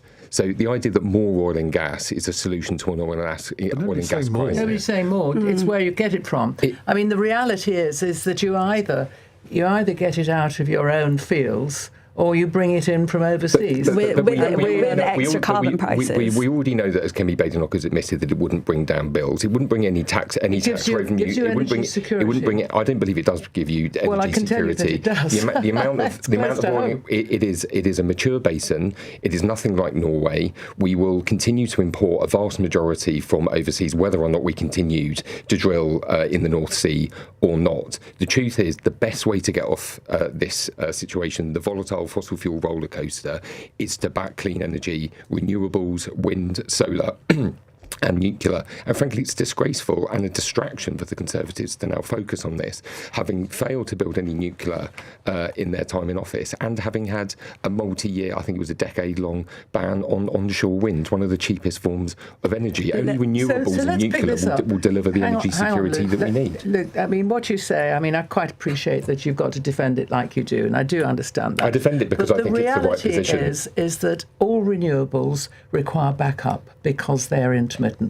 And the only quick backup that is available, not just now, but for some considerable period of time, will be gas. You are entirely correct that nuclear will provide something in the way of baseload, but it doesn't have the ability to start and stop quickly. And yet wind, that's exactly what happens with wind. That's exactly what happens with solar. And we accept that we will have oil and gas in the system. So what we have to accept is that gas in particular is going to be a long-term part of our energy system. Which we do accept. And therefore it makes a lot more sense from energy security to use what we've got close by in the North Sea rather than ban the North Sea and bring it in from elsewhere.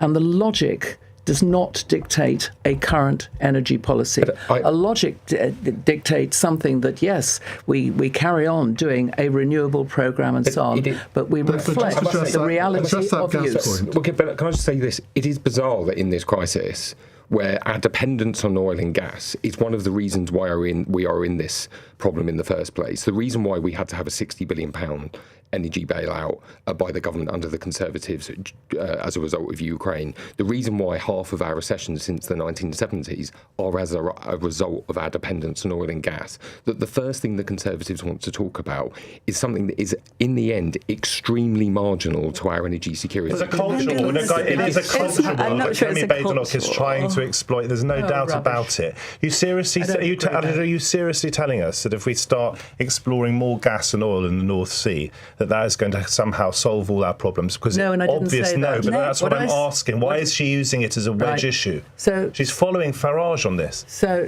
let me start again. And by the way, I should add at this point that of the many things that I've done, Energy UK was one of them. And clearly, that means that I had as members when I ran Energy UK, not just those who sold gas and electricity, but also the whole renewable piece as well. Energy UK and the idea of an energy policy. Mix is exactly the sort of policy that should be followed. And the proposition which says you can have renewables, but you can't have something that comes in quickly to produce electricity when the renewables are intermittent is a foolish proposition. So what one has to have is what is always been referred to as an energy mix, and what is well known right the way through the industry is that you will need gas because that is the way in which you're setting up a false argument with respect because the government agrees that. So the question that you have to ask yourselves is: do we bring gas in from overseas, or do we use what we've got ourselves in the North Sea? You accept that's going to take considerable time, don't you? Even if we were to start exploring new gas fields in the North Sea, this is going to take time. It's not going to sort things out in the short term. I'm not saying that we shouldn't think about the long term. Let's not pretend that it's going to sort out the issues. And I'm not going to pretend that. But I will say that, of course, what those who are doing the exploring are telling us is that if they can invest more in existing wells, and that is a tax issue because, as you know, they've been taxed to a position in which that investment has become just something that they can't do. And if they are allowed to do explore further in Rosebank, then you're looking at something like about 3 months before a significant amount more of gas can come on stream. Now, 3 months isn't tomorrow, but 3 months is also not a long way away. And therefore, the reality is that we need to park theories, park philosophies, and go for practical ways forward using engineers, not policy people. They've got a vested interest to say that, of course. I should have pointed out that Luke is a member of the Energy Security Committee. I think that's right, isn't it? I was previously, but I do chair the all-party group on climate change. Yeah. Right. So what is wrong with? I mean, oil. I don't know why these conversations always have to have oil and gas in the same sentence, but because they're linked. I mean, on the gas point, what is wrong with Angela's central argument that it's better to use our own gas than import it from South America or Qatar, for instance, because that surely has its own environmental consequences, and if we've got the gas, surely we should exploit it. Well, I mean, firstly to say it's at the margins. It is already a mature basin. We are talking about an extremely small contribution. The regulator... Well, even if it's only 5%. Has already, I mean, it's lower than 5%, but the regulator has already set out that we will import increasing amounts from abroad. The government accepts that we will use oil and gas for the foreseeable future. Everyone accepts that, and that we need an energy mix. The point about this is that we should be focused on clean energy and that transition, because that's what gives us energy security. And we are sending a signal that the clean future is the future for investment, for jobs in this country, and that is the right one. Not looking backwards to oil and gas that has undermined our economy and caused the instability that we've seen. So do you support the fact that the electricity price to industry is one of the highest in the world, because of the way that we calculate it, because of the policies? Because to me that is extraordinary that we should have allowed that to happen. The wholesale price is set under the previous government was set 92% of the time by gas because of the government's failure to roll out clean energy and because it had a ban on onshore wind. This is as a result of successive decades of failed energy policy, which has sought to rely on oil and gas rather than transition to cheap homegrown renewable. I think, if I may which say, will give us you've missed the point. You possibly don't know how the electricity wholesale price is actually calculated. You have to think of it as a pool, and every electricity generator is connected to that pool. Every half hour, the gate closes and the demand is calculated for the country. And the price of electricity is set by the last generator required to meet that demand, which will always be the most expensive. But you don't have to calculate it like that.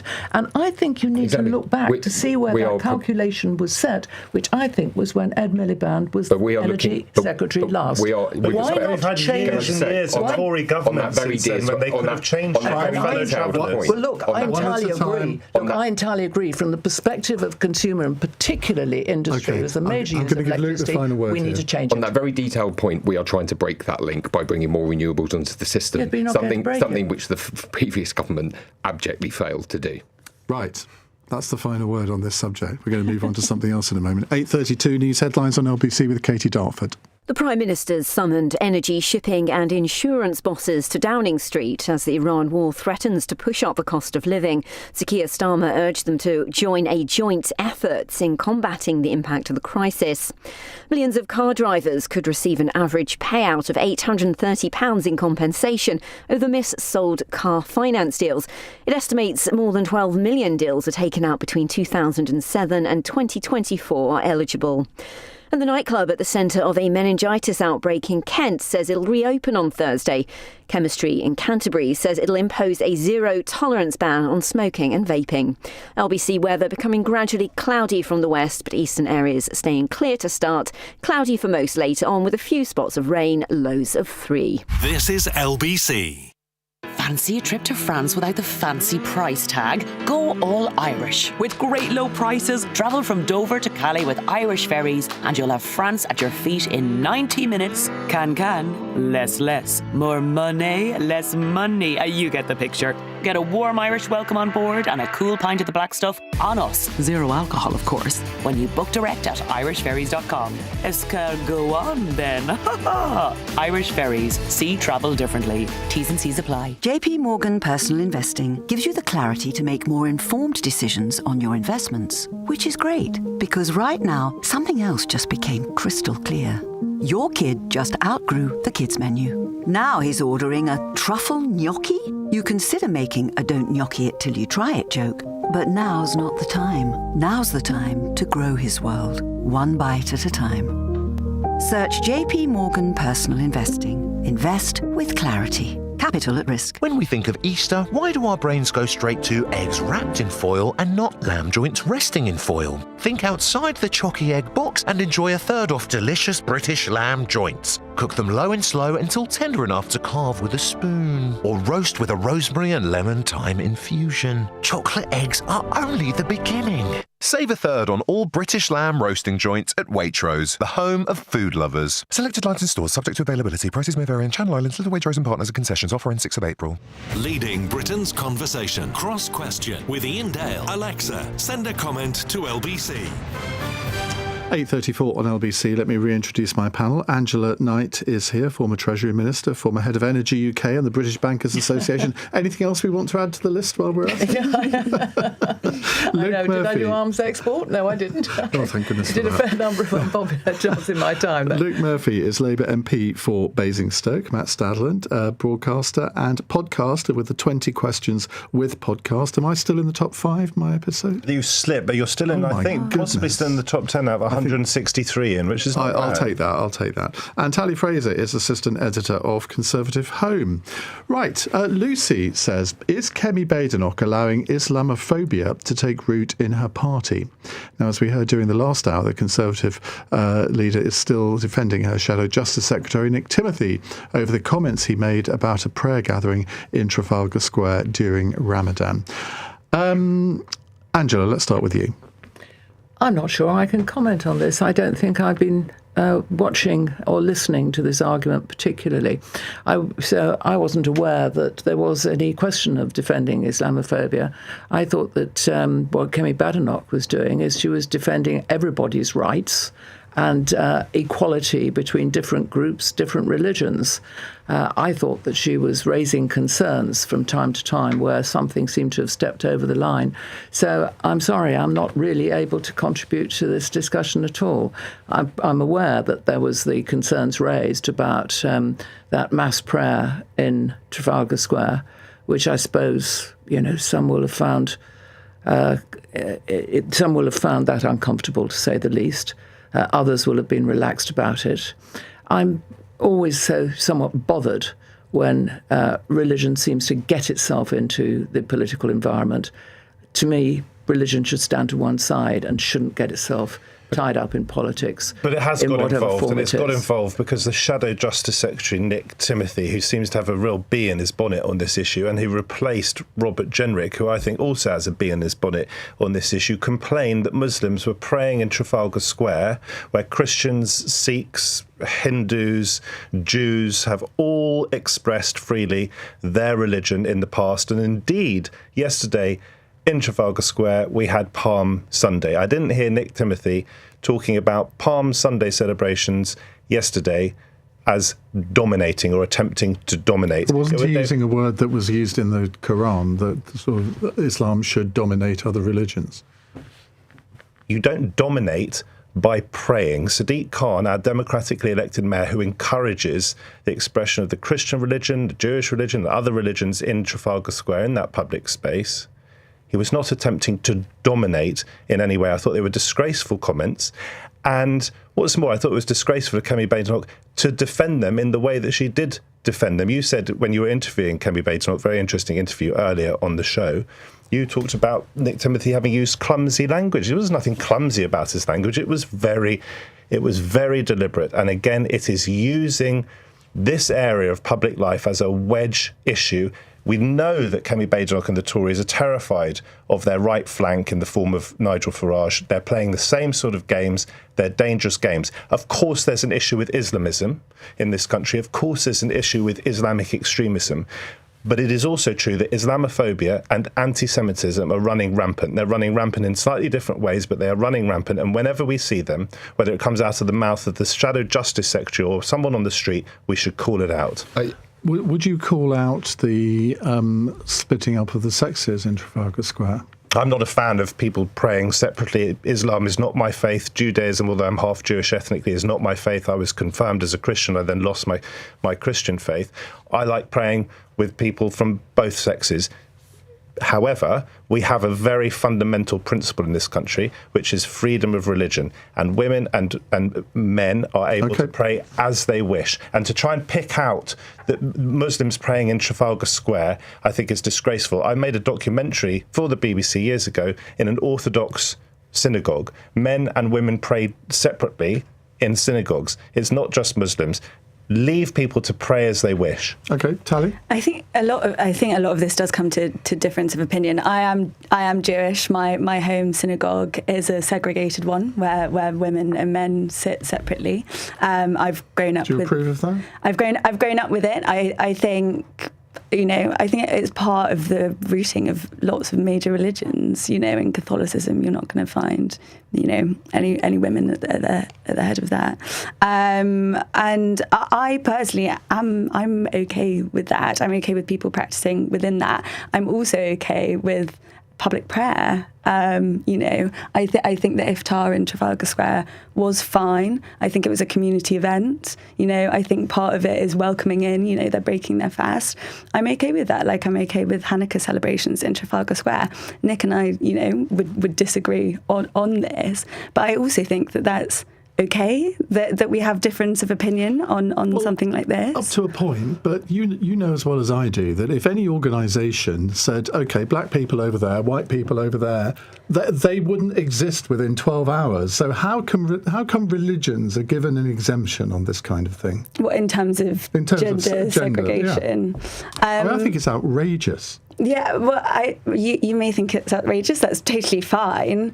We only had women priests in 1994 for the first time. Yeah. Outrageous. We have only got our first female Archbishop of Canterbury. But you haven't. Let's not point fingers at Muslims Church. And Jews. Let's look at Christianity. We had this with the rape gangs, which were evil phenomenon. And by the way, not remotely confined to British Pakistani or Pakistani communities. They're rape gangs, a lot of white rape gangs, I can tell you. But we had unbelievable abuse in both the Roman Catholic Church and the Anglican Church. And they've been called out. It has, but this is being done, as is this pointing the fingers at how people are praying. This is being done in a way to divide people, not to stand up for the women involved. Can I also add on that, though, is that, as I think it came out in the interview earlier, is that this is a kind of post hoc justification for what Nick Timothy said. He didn't mention any of that in his initial message. He didn't mention the women part. You're right. He just talked about the act of public prayer being one of domination. I think that is outrageous and appalling. And actually, in the interview earlier, I found it quite interesting when you relayed the comments again that Nick Timothy made. Kemi Badenoch didn't actually seek to defend those comments. She moved the discussion onto other areas.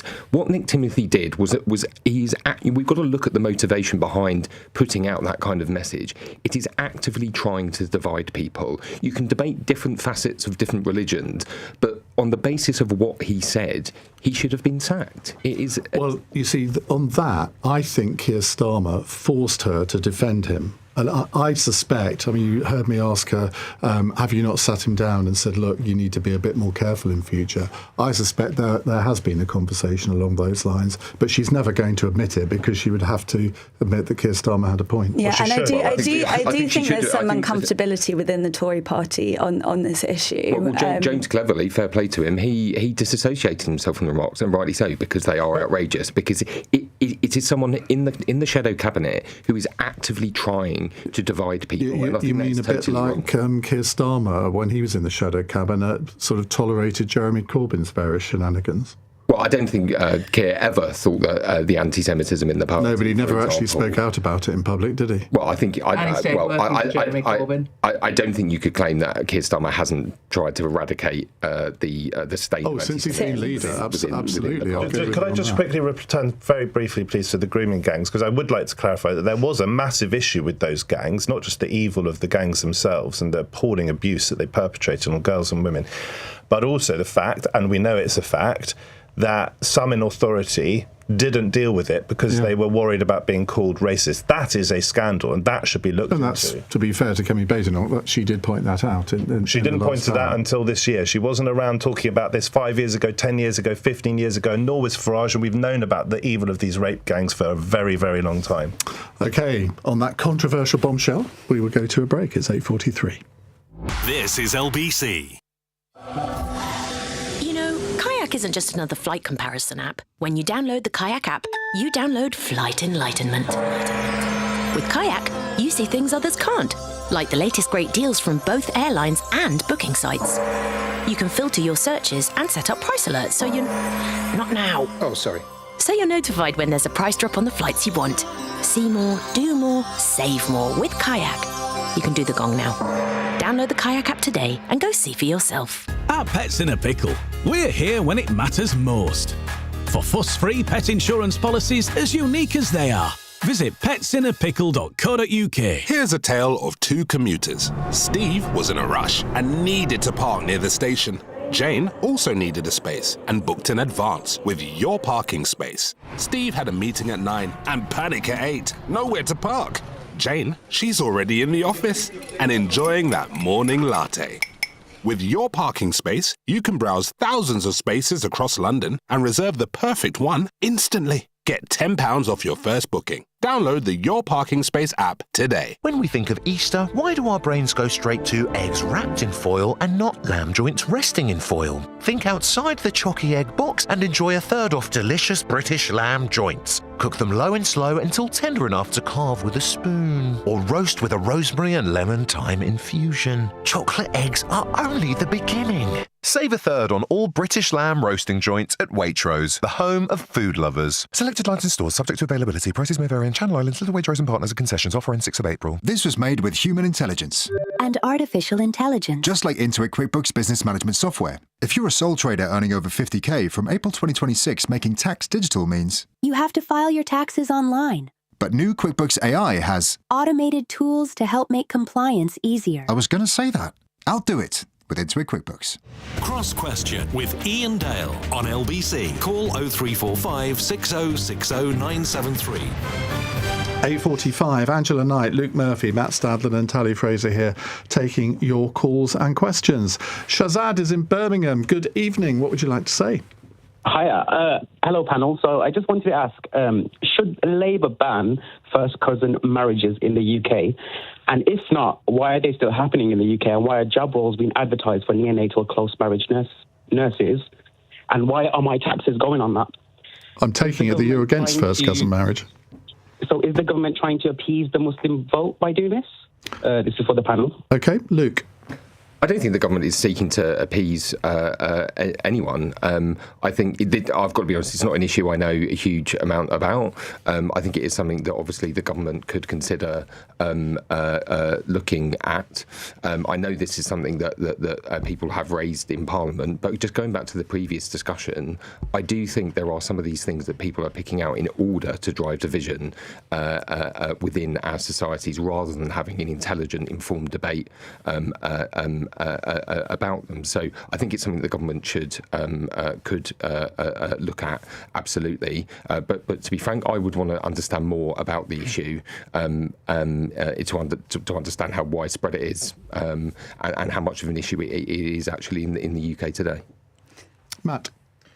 If this is really about the children born to marriages, born to first cousin marriages, then presumably you'd want to be banning women from having children when they get older because there are greater risks associated with that. This isn't about that.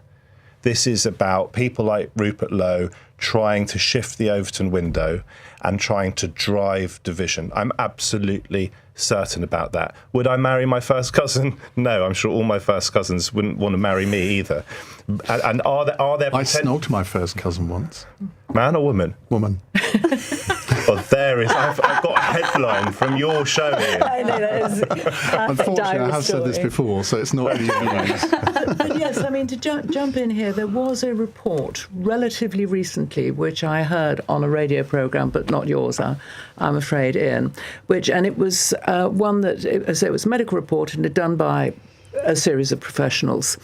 And they had looked at this whole question of first cousin marriages and the fact that it continued. So, first cousins and then first cousins again and so on.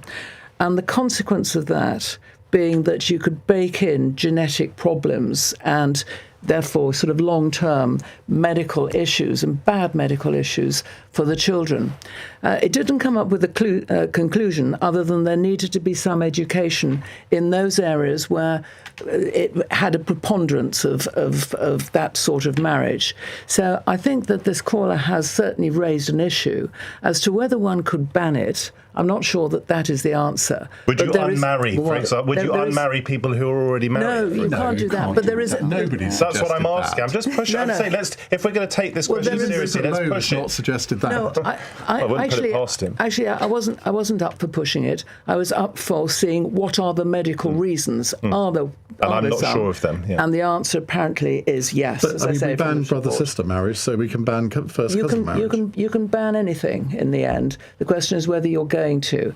If you have a situation in which there is repeated consequential bad medical problems on children because there is frequent cousin marriage, there is evidently an issue that needs to be addressed.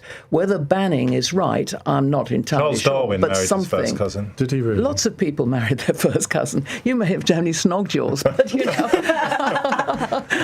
others have married them.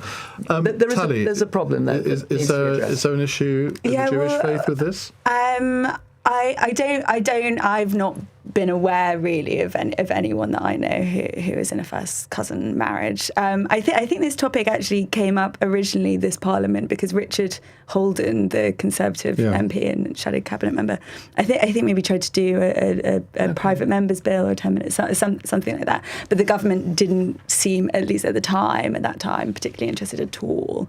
And he kicked up a bit of a fuss about there not being any interest. I may have given false credit to Rupert Lowe. I think Rupert Lowe may also be interested, but the credit may go to Holden. But Angela is right in terms of the argument that he makes centres around the medical issues and what sort of comes out and leads from that. But I do see that. Well, I think it needs to be explored. I mean, clearly the medical side needs to be explored. This is one of those areas where you've got to go with whatever the medical. But can we do it in a way that doesn't alienate? Hang on, let me just make quickly this point. Upset and damage children across the country because there will be presumably hundreds of thousands of children, I imagine at least tens of thousands, and certainly lots of adults who are the product of first cousin marriage. And let's not do this in a way that points the finger at them and in some sort of offensive and unpleasant we should way. Also possibly remember that in the 19th century, at least, there would have been a lot of first cousin marriages among Christian families because in a small village, inevitably that sort of thing happened. And let's not forget the royal family in this. But we'll give the final word to John in Newton-le-Willows, who says gay first cousin marriages would not present the genetic issues for offspring. There you go, the perfect example. Have you got any gay first cousins? I do, actually. Yeah. Now, that would be a headline. But luckily for them in New Zealand. Can I just give one serious comment? Because all those years ago, when I was in Parliament, we did seem to address some of these social issues, not that one, but other social issues, in a way that didn't cause upsets, and it wasn't party political, and you were allowed to somehow exercise your views. I'm not saying that was necessarily a politer world then, but somehow some of these sensitive areas we could address. Okay, and right. Long may that last. Keith says, new stats show police didn't solve 9 in 10 burglaries last year. How has a crime which makes people feel so insecure in their own homes been effectively decriminalised? Matt? Well, I've been burgled 2 or 3 times. It's a very unpleasant experience. And I would say, first of all, we don't have enough police. That's my view. I'm on the centre-left. I think we could do with a lot more police. And yes, we can blame the Tories to some extent, but I would call on the Labour government, who've been in power now for nearly 2 years, to put more police on our streets. I'm not saying it's going to be easy. The money's got to come from somewhere. But I would also say that it's probably, I'm not an expert, but extremely difficult to solve burglaries because burglars make it very difficult for the police to catch them. Even with a Ring doorbell, which I have. Yeah, there's some research that actually having a Ring doorbell makes it worse. No, don't tell me Particularly that. when you tell people on national radio. Yeah, I also have an alarm. so maybe think and 2 again. dogs. I have an alarm, 2 dogs, and I'm very, very strong. Well, maybe a third dog might be a good idea. No, I think it's really a depressing statistic, actually, because it also goes to the feeling that whatever happens to you, nothing like that. The state isn't there to help effectively if all of these burglaries are going unsolved. Undermines confidence, doesn't it? Yeah, 100%, and I think that's very sad effect. But yeah, I'm inclined to agree with Matt in terms of general policing increases. Luke, do you get a lot of constituency correspondence on this subject?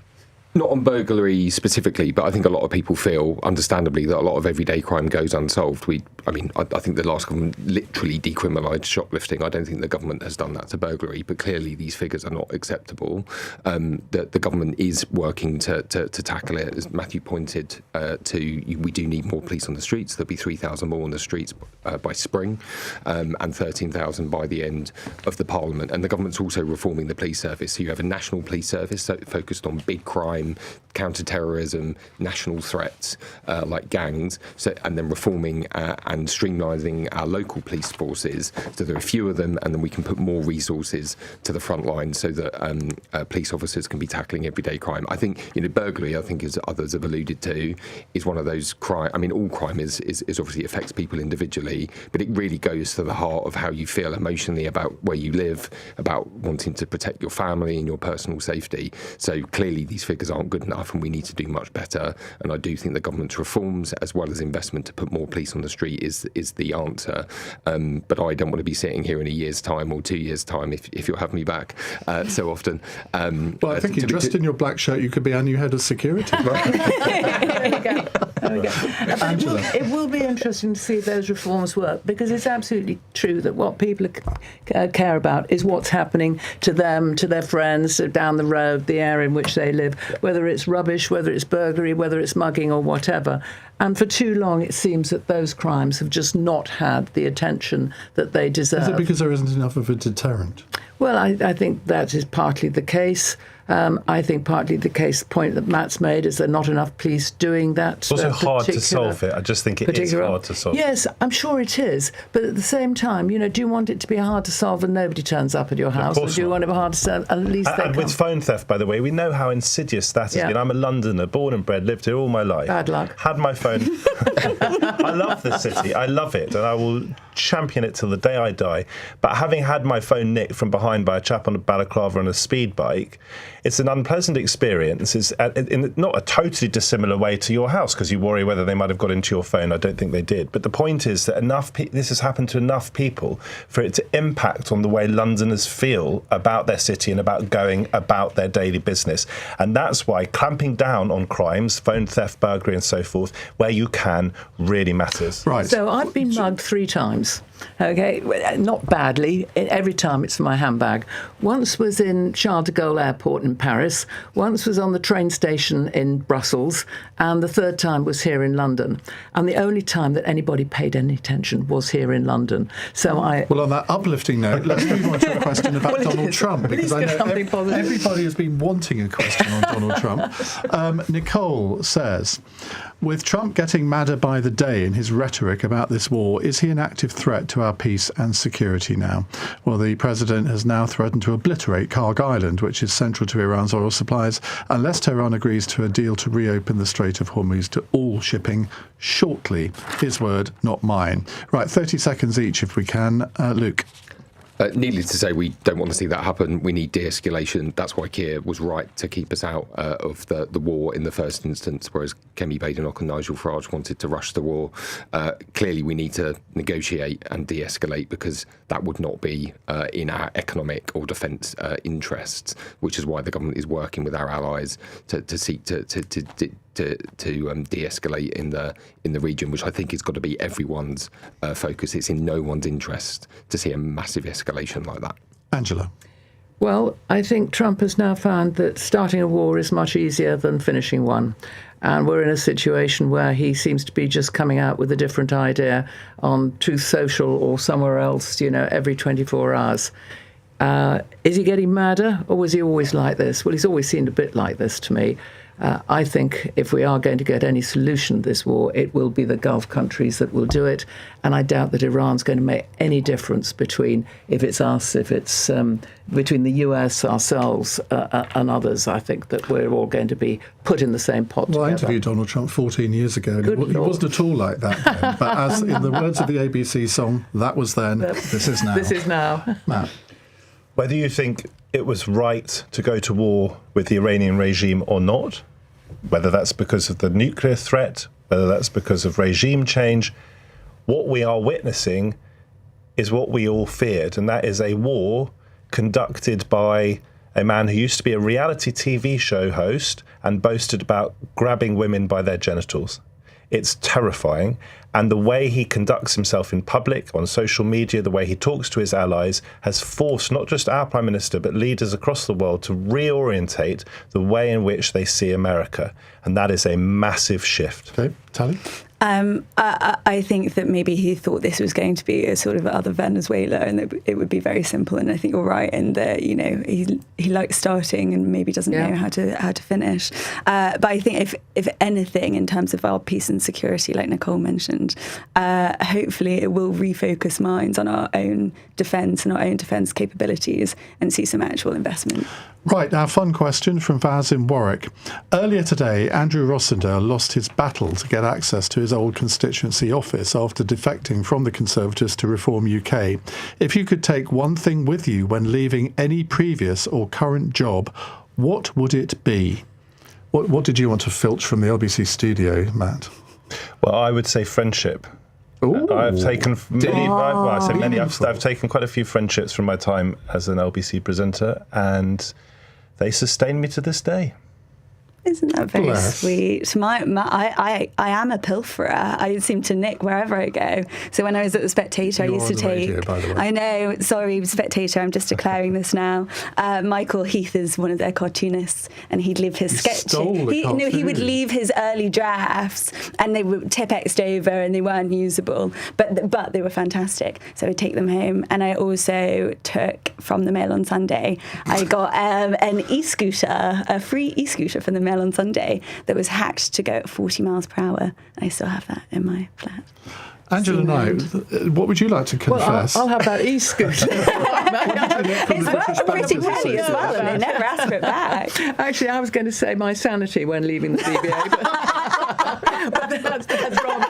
That view's rather been nicked. So I think the other thing that I would say is that when I first started at the BBA, I didn't have to go to the hairdresser quite so often about my grey hairs that I did when I left after 5 years. So I think taking... Well, they miraculously disappeared. Yeah. That's because I pay a lot for it now. So I think I want to take my brown hair with me. Okay, Luke.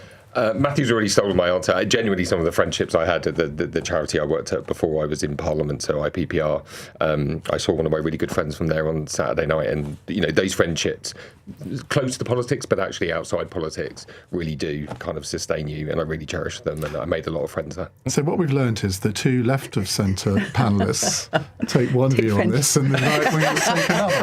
Anyway, moving on swiftly. Thank you all very much indeed. Very entertaining episode of Cross Question. On tomorrow's panel, we have the former Chief Inspector of the schools regulator Ofsted and now Conservative peer Amanda Spielman, a Lib Dem MP Will Forster, the Guardian columnist Zoe Williams, who she promises she will turn up this time, and the political commentator Albi Amankona. Right, coming up in the next hour, daily cannabis use may alter the structures of the brain linked to decision making and planning, a study has suggested. This is going back to the Donald Trump question, almost. Cannabis is often viewed as low risk or harmless by casual and recreational users of the drug and can be legally prescribed in Britain for some medical conditions. But researchers found that long-term use was linked to thinning in the frontal cortex of the brain, according to a study by the Fidmag Germanus Hospitalieris Research Foundation in Spain.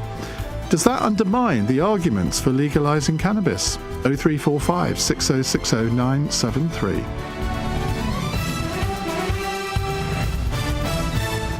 On your radio, on the LBC app, and Play LBC. leading Britain's conversation. This is LBC. From Global's newsroom at 9 o'clock, the Prime Minister says business chiefs must help with a joint effort in shielding consumers from the economic fallout of the Iran war. Sir Keir Starmer's hosted energy, shipping and finance chiefs in Downing Street. Petrol and diesel prices have hit levels last seen in 2022, but ministers are urging us to buy as normal. Transport Secretary Heidi Alexander says planes shouldn't run out of fuel either. Now, you would expect any responsible government to be planning for all contingencies. And so that's why we're working very closely with industry to understand what their future planning looks like. Meanwhile, the White House insists talks with Iran are continuing and going well, but the US president has threatened to blow up Iranian power plants if a deal is not reached soon. More than 12 million missold car finance deals will be eligible for compensation. Drivers who entered an agreement between 2007 and 2024 will be paid an average of £830.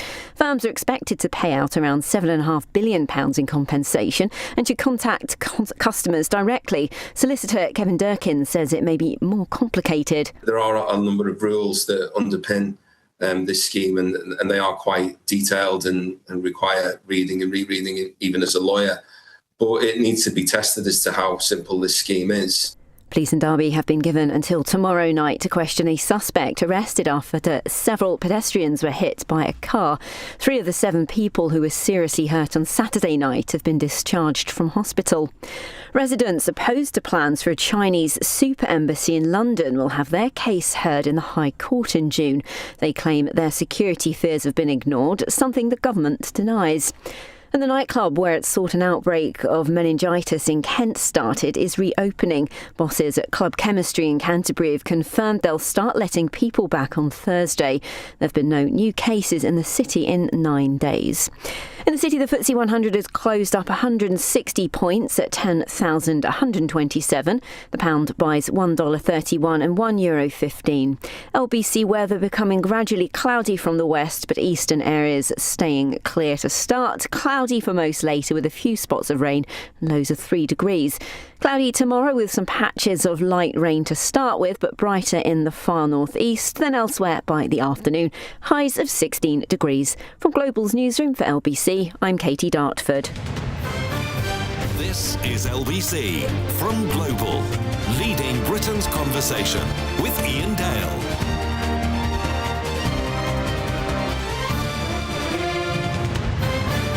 Hello, very good evening. 6 minutes past 9 on LBC. Should we legalise drugs? I mean, that is probably the hoariest of hoary old chestnuts of a phone-in, isn't it?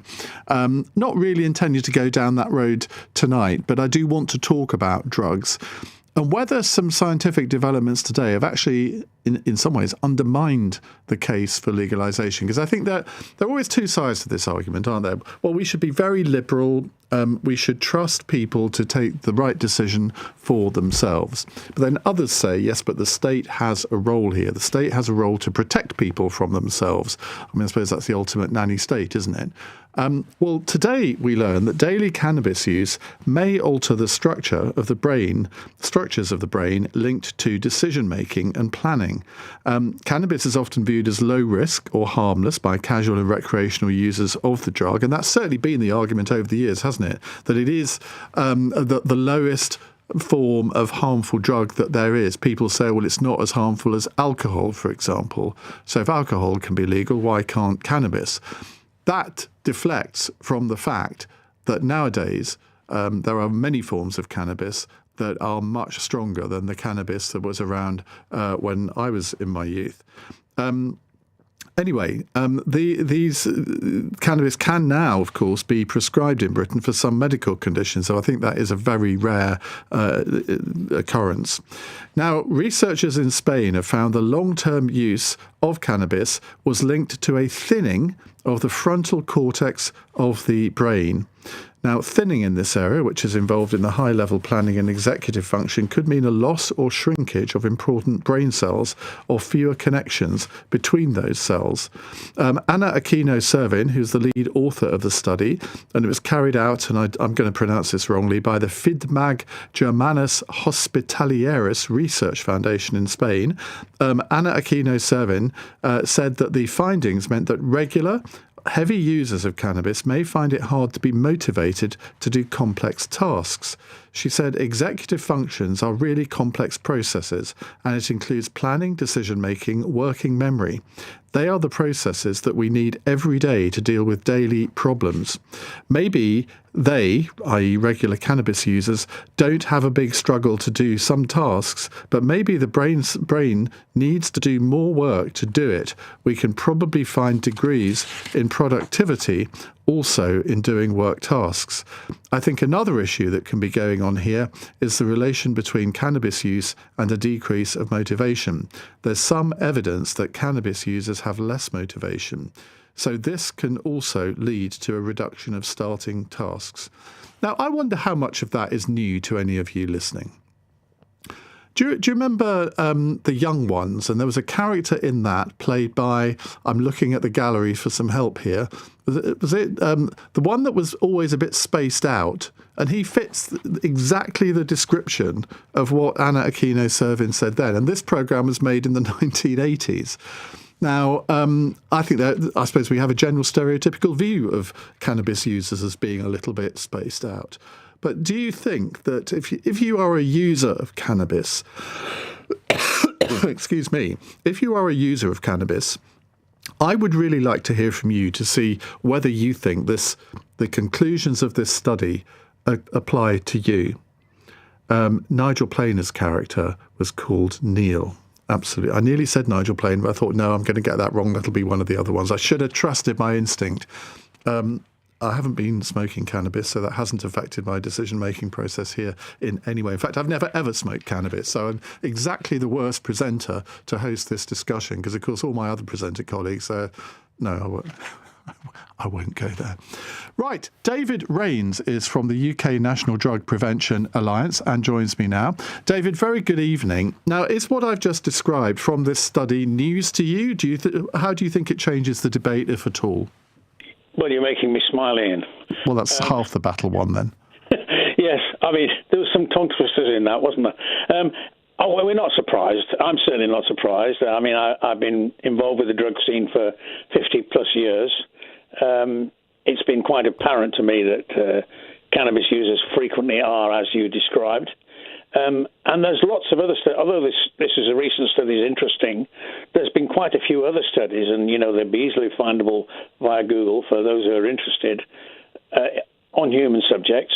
But there's also been some studies on rats, and one of the studies on rats suggested that they were less motivated to carry out complicated tasks for rewards if they'd been using cannabis, that they sought out cannabis when they were stressed, another suggestion was that rats who've taken cannabis may be more susceptible to using harder drugs. Now, that's quite a challenging one for the people who want to... Sorry, I'm just trying to think, how on earth can a rat take cannabis?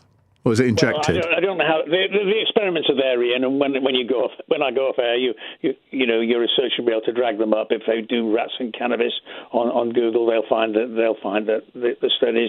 I don't know how the rats were forced to take cannabis, but there is some research that shows that if they've taken cannabis and become regular users of cannabis, they may be more prepared to take other drugs and get addicted quicker.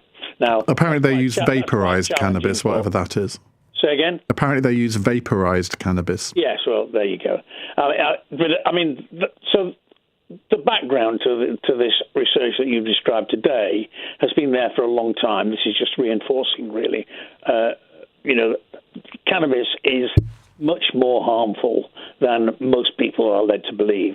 And that's because there's been quite a bandwagon of legalization lobbyists telling people otherwise. They've been saying it's not harmful, it's no more harmful than alcohol.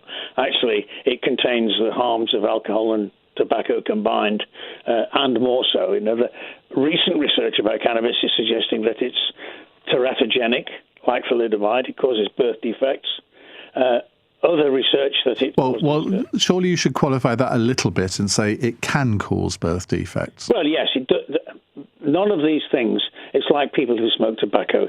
People who smoke tobacco don't necessarily get lung cancer, but we know, and I think everybody would now be satisfied that they are more likely to get lung cancer, and that's the same with cannabis.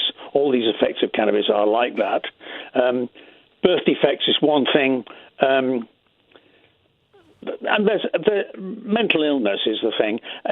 I'd be quite surprised at the moment we've got that research going on into the Nottingham killer. I would be quite surprised if they don't describe some of what was wrong with him as being caused by cannabis, a heavy use of cannabis, because there's some documentation that he was a heavy user. What about the argument that many people put forward that there is a libertarian argument to be had here, that it's up to individuals what they put inside their bodies and what they smoke, drink, or whatever? You said at the beginning about society taking interest. I mean, in the UK particularly, society has to take an interest because the NHS would pick up the consequences of drug use. Whatever the drug is that's harmful, whether it's legal or illegal, we all get to pay for it. And there is some evidence in the UK. There was an outbreak in South Wales of something called gastroschisis, which was babies born with their large intestine outside their body. And the NHS Wales put a warning on their website that cannabis, actually, and cocaine use, they said, was a possible cause. So that could be, quite serious deformities in babies born to drug-using mothers. The other aspect of cannabis is that it doesn't necessarily have to be taken by the mother. There's some research in the States to suggest that cannabis use by the father can have a genetic effect on the sperm, DNA damage, and so on. Robert Kennedy himself was looking at whether or not cannabis-damaged DNA in male sperm was causing autism, or was one of the causes of autism. There are probably several.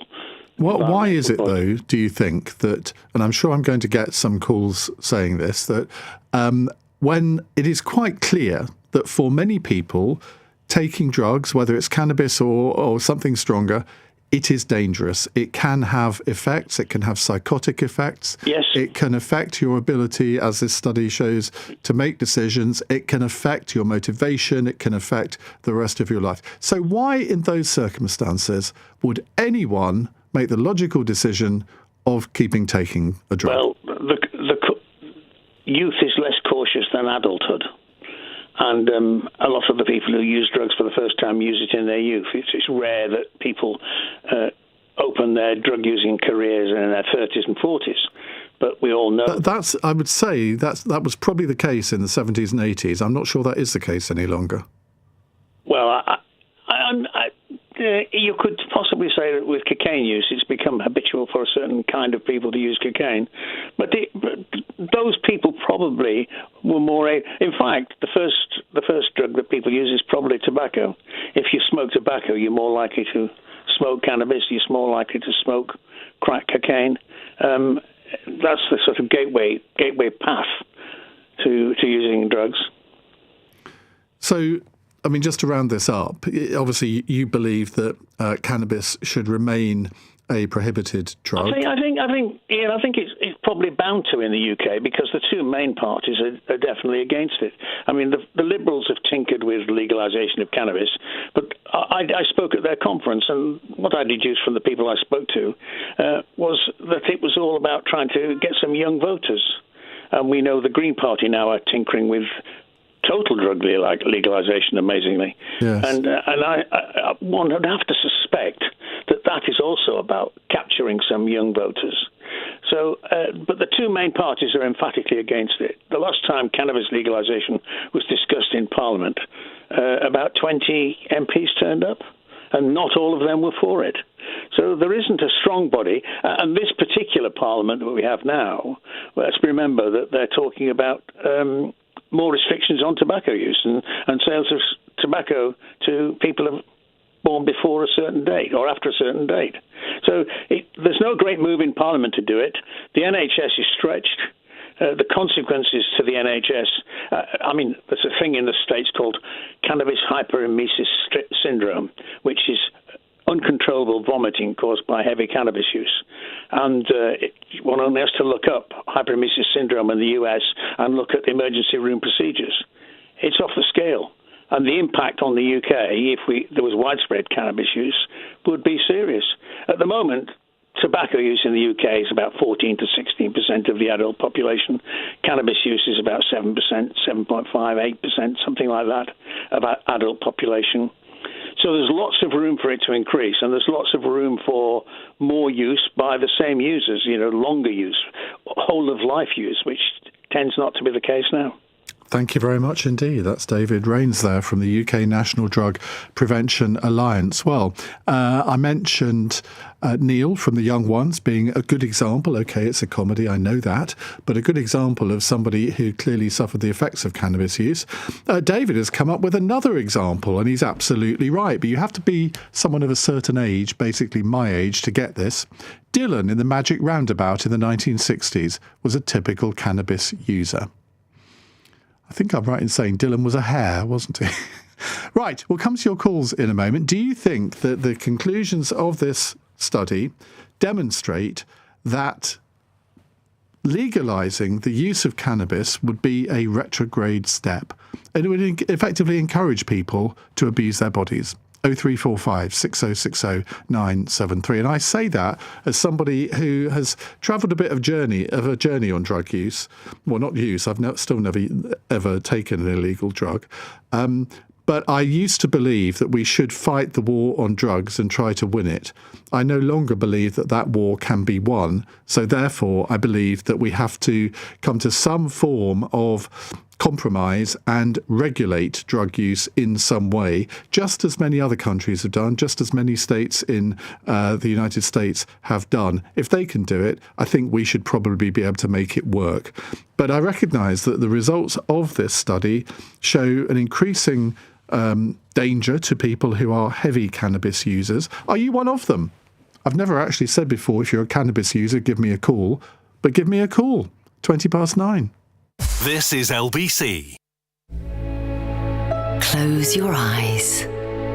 Take a deep breath. And come on in to Classic FM Calm, LBC's soothing sister station.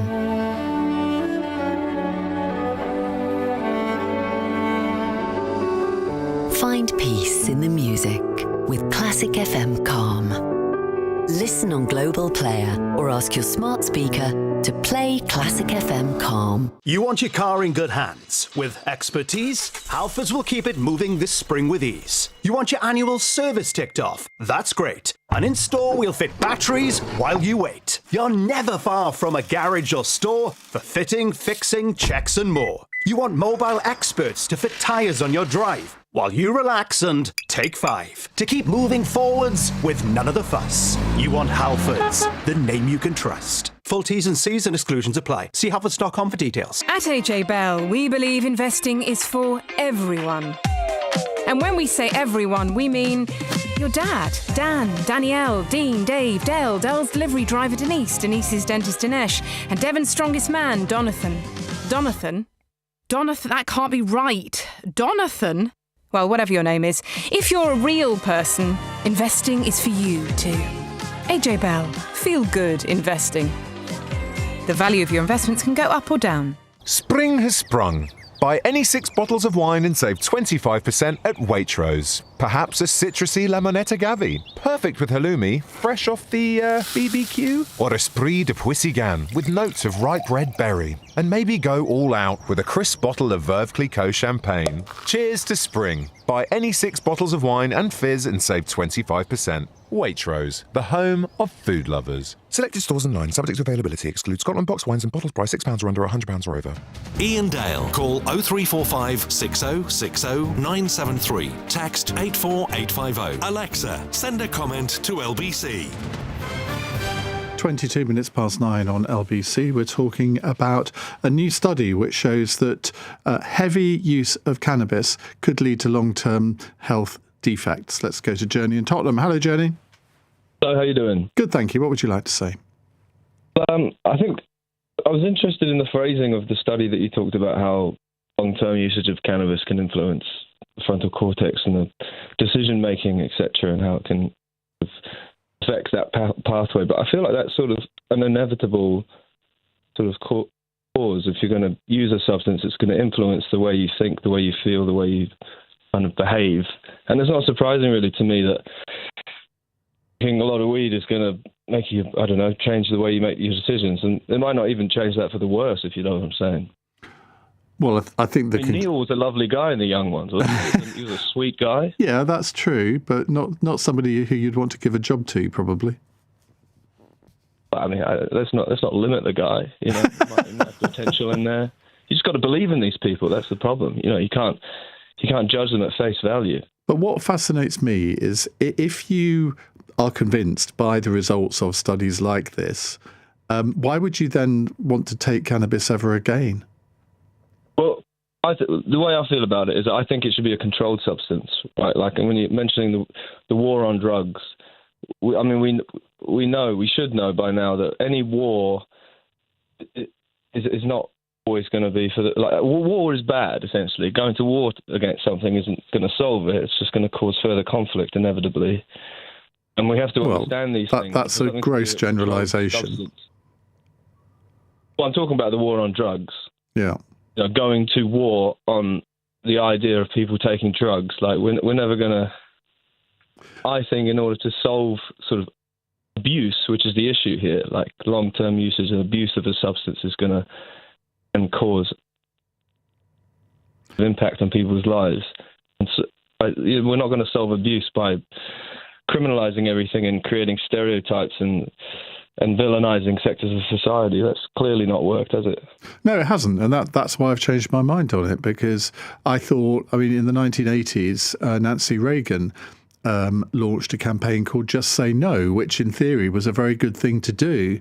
But it's much more complicated than that, isn't it? Particularly if you have some sort of drug addiction, you can't just say no. You can't cure an addiction by just saying to people, "Oh, well, just don't do it anymore." It's more complex.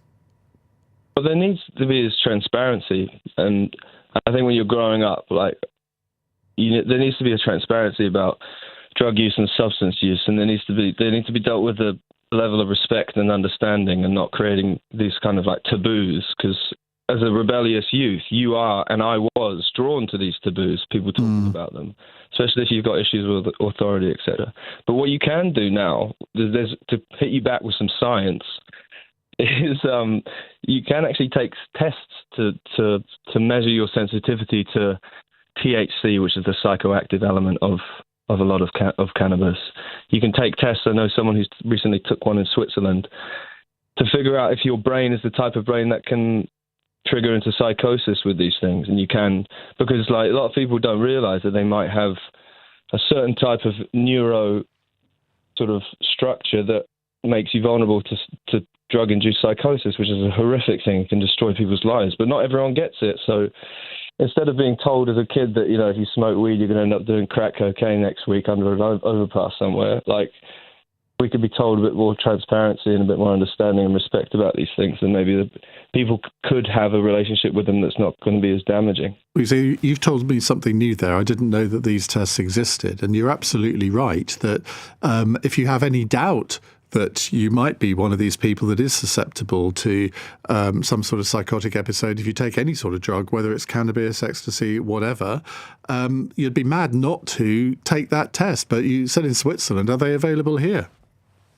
I'm not sure. I mean, I know that the guy was Swiss, and he talked about it like it happened when he was a bit younger. They took him in and they just tested him, his sensitivity, kind of similar to how you get like an allergy test. I think it was, but it was kind of fascinating. But I mean, you know, I think people, because I know people personally that have been surprised by psychosis induced by smoking weed, which, you know, a lot of people think is completely harmless. It's not, but arguably less so than other things. Everyone's different, you know, everyone's unique.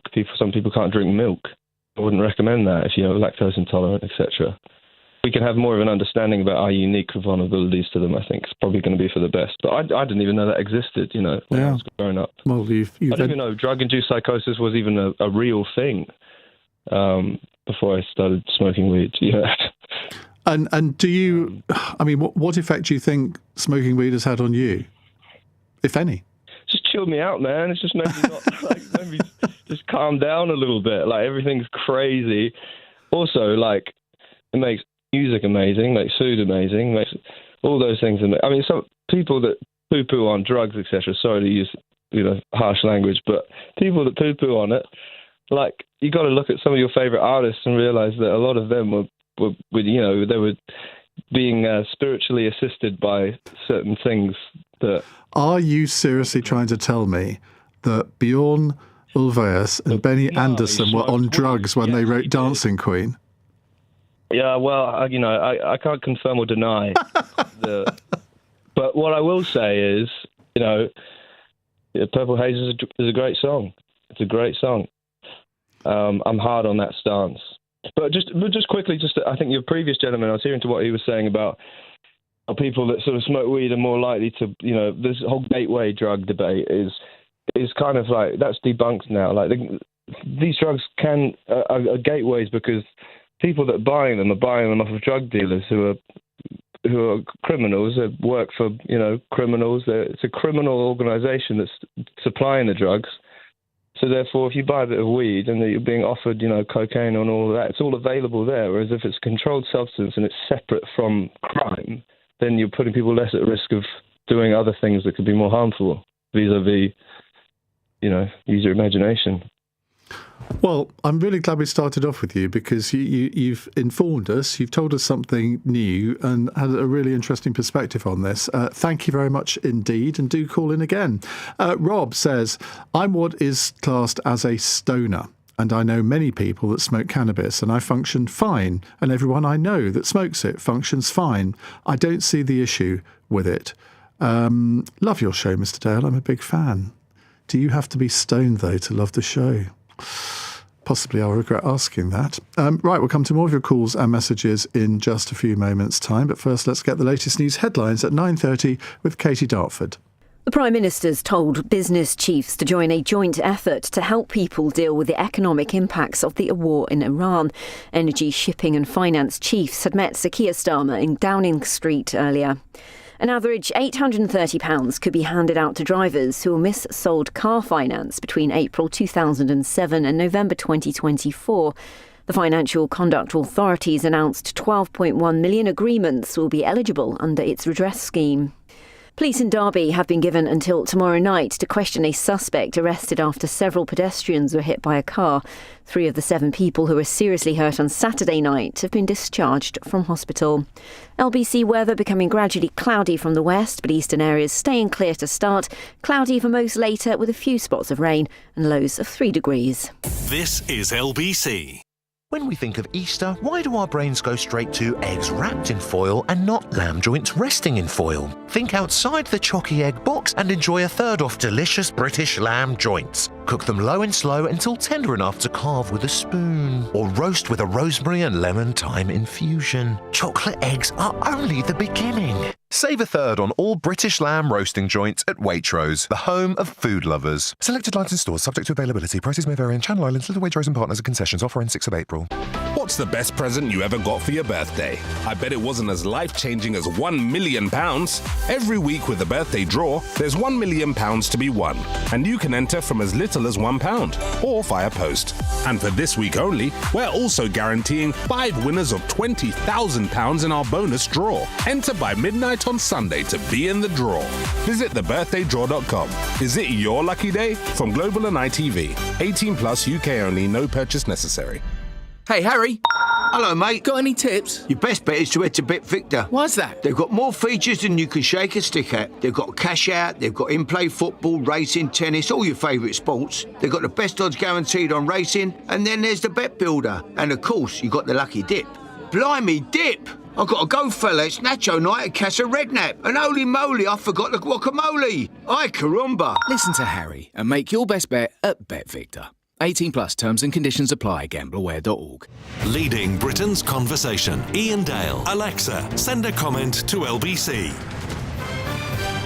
Somebody says here, cannabis is more expensive than gold per gram. Well, there we go. Richard says, alcohol can damage your kidneys. Smoking cannabis can damage your frontal cortex. We're all big enough and old enough to make these decisions. Just tax it like they do with alcohol. Make weed legal and get the taxes we need for this country like half of America. Well, I mean, that is an interesting perspective. Let's see if Will, who's a first-time caller in Nottingham, agrees with that. Hello, Will. Hello, thanks for taking the call. Not at all. What would you like to say? Yeah, so I think with all these studies, the main word that people seem to miss is, like, for example, in this one, it's heavy. So no one's arguing that cannabis abuse is bad. Of course it is. It's in the name. You know, it's abuse. So all of these side effects, all of these ill health issues that come with it, as standard, of course, are going to be there because you're abusing the drug. And again, it's just like alcohol. So if you did an alcohol abuse study, you'd say 100% of people that abuse alcohol are worse off for it, aren't they? You know, they're having 10 pints a day, They're putting on weight, they're hungover, you know, all these things, alcoholics, you know, they're all struggling. But no one's questioning what one pint on a Friday night does. You know, oh, that's fine, isn't it? And I think anyone that's anti-drugs, and this goes from cannabis all the way, I suppose, to maybe some of the top of the class Bs, anyone that's anti-drugs like that, they surely, unless they're hypocritical, must be anti-alcohol. Because if you look at alcohol and all their issues, I think they really corroborate with all the issues with like controlled substances, if that makes sense. No, it does make sense, and that you've just explained why my attitude to this has changed. And I'll say that it's changed while I've been doing this job on LBC, because I've done countless phone-ins on drugs over the years. And it's callers like the last caller, I suspect, like you to an extent, that have made me really try and examine my previously very strongly held views.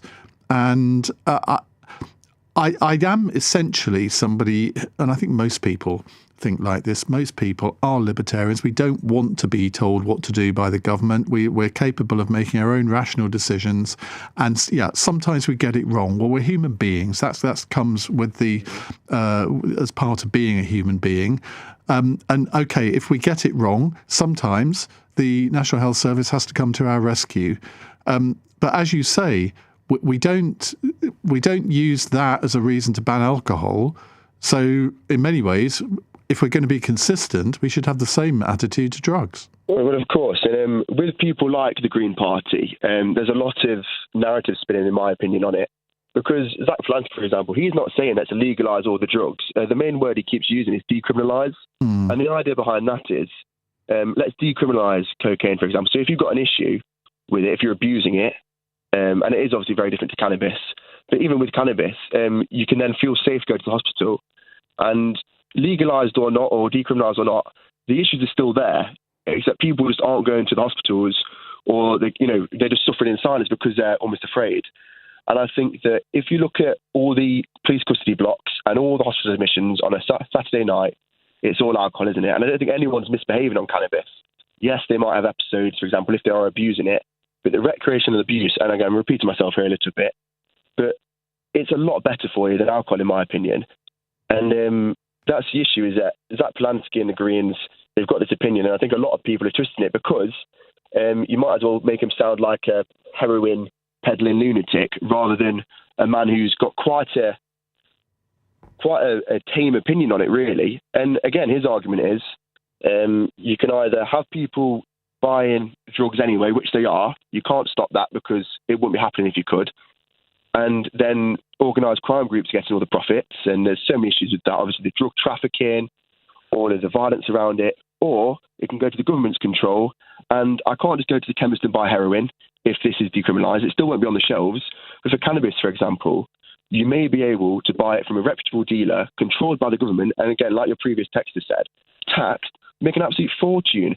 It's just like cigarettes as well. They're so bad for you. There's no benefit to them really at all.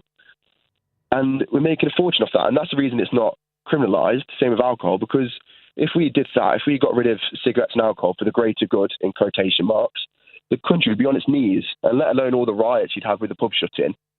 So I think it's not going to become bedlam. No one's going to be listening to reggae music 24/7 if you decriminalise it. I really think it's really quite tame, and everyone that's worried about it, I think it's a bit of hysteria, really. Everyone's so pious and zealous about cannabis abuse.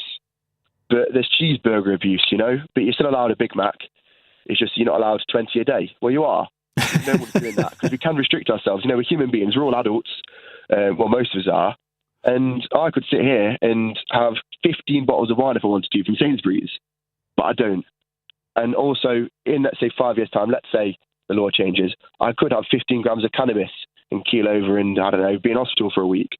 But I won't. I think we need to have more faith in the people in this country, personally. And I think we can behave, can't we? And I think a little bit of weed, I don't think it's going to hurt anyone. And it'll be a lot less harmful than a few too many pints on a Saturday night where you end up in police custody again. Well, we should also point out that, to be fair to Zach Polanski, when he was with me in the studio a few weeks ago, I asked him this question about their drug policy. He's never taken a drug in his life, like me. Well, exactly, yeah. So he's got no personal agenda. I think a lot of people think politicians have personal agendas on this. And what you often find is that politicians, before they get into power, they would take the view that you and I have expressed, and then as soon as they get into power, they take the opposite view because they think the electorate won't wear it and they'll lose an election if they come out in favour of it. And then as soon as they leave office, they become very liberal on drug use again. I mean, Michael Gove is a good example here. Mm-hmm.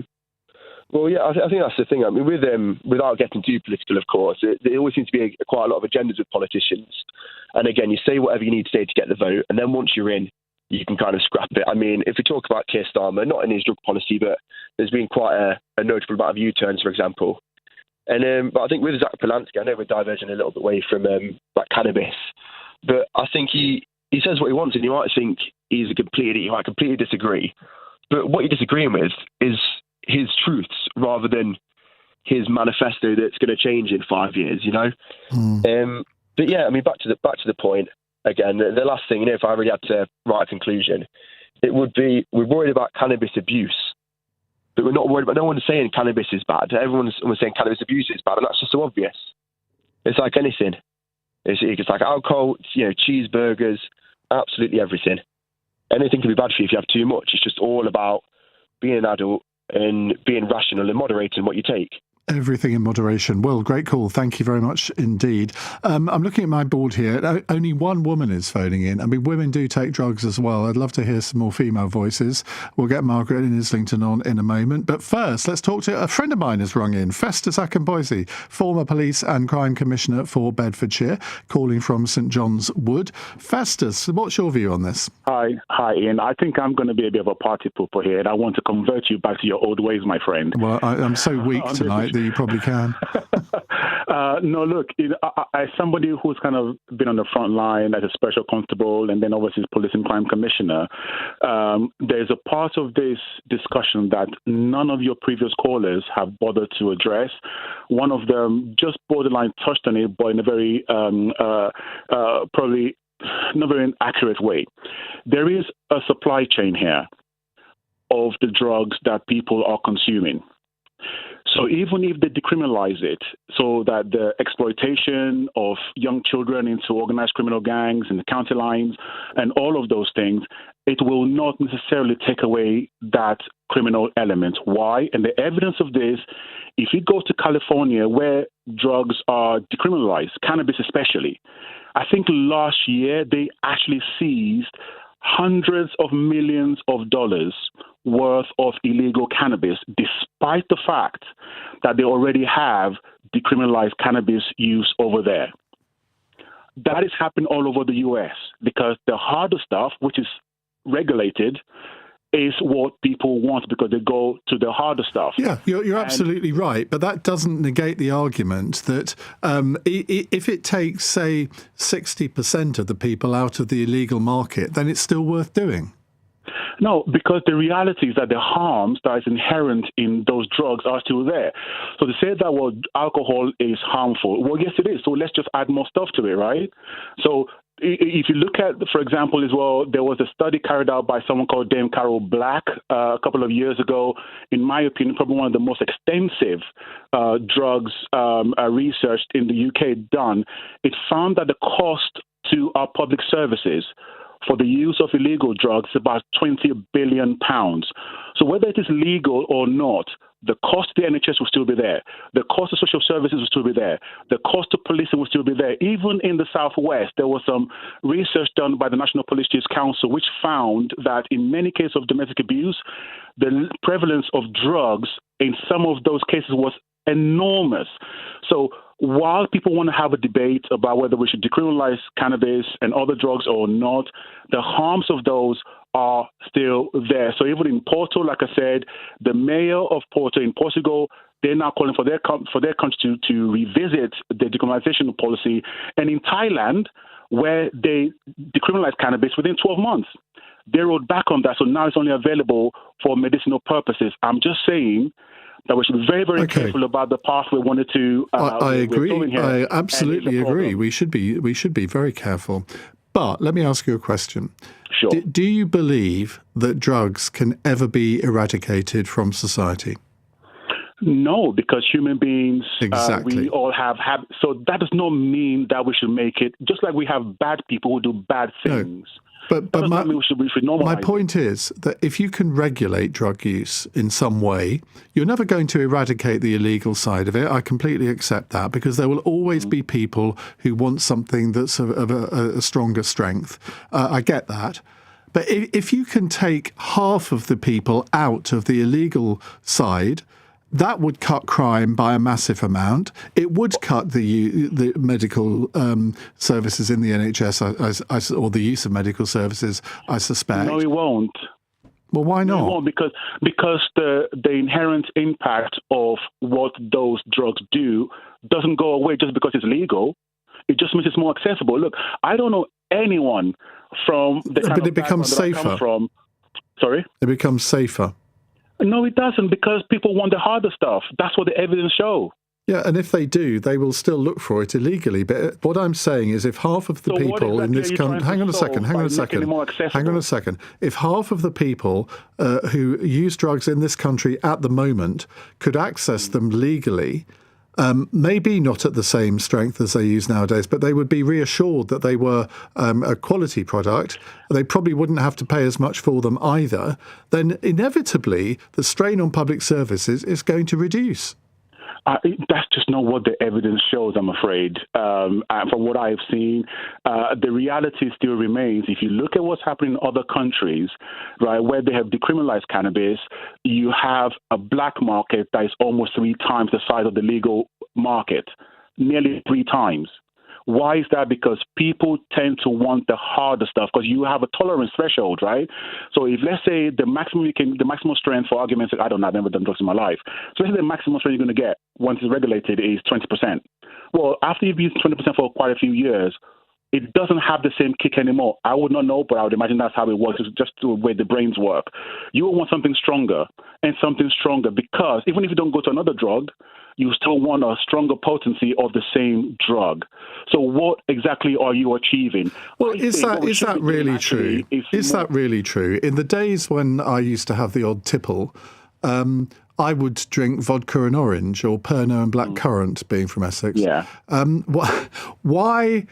I never sought a heavier strength vodka once I'd had my fill of Smirnoff.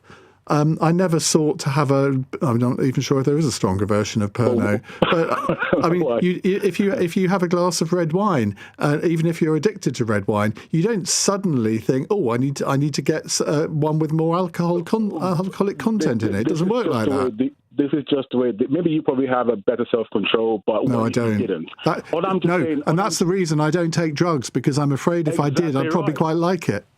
Exactly. There you go. And what I'll just say is I think a solution we should be doing here is this, and one of your colleagues mentioned about this, is that we need to be trying to get people more support to come off the drugs, not to make it normal to carry on using, because... The horse has bolted then? Sorry? The horse has bolted then?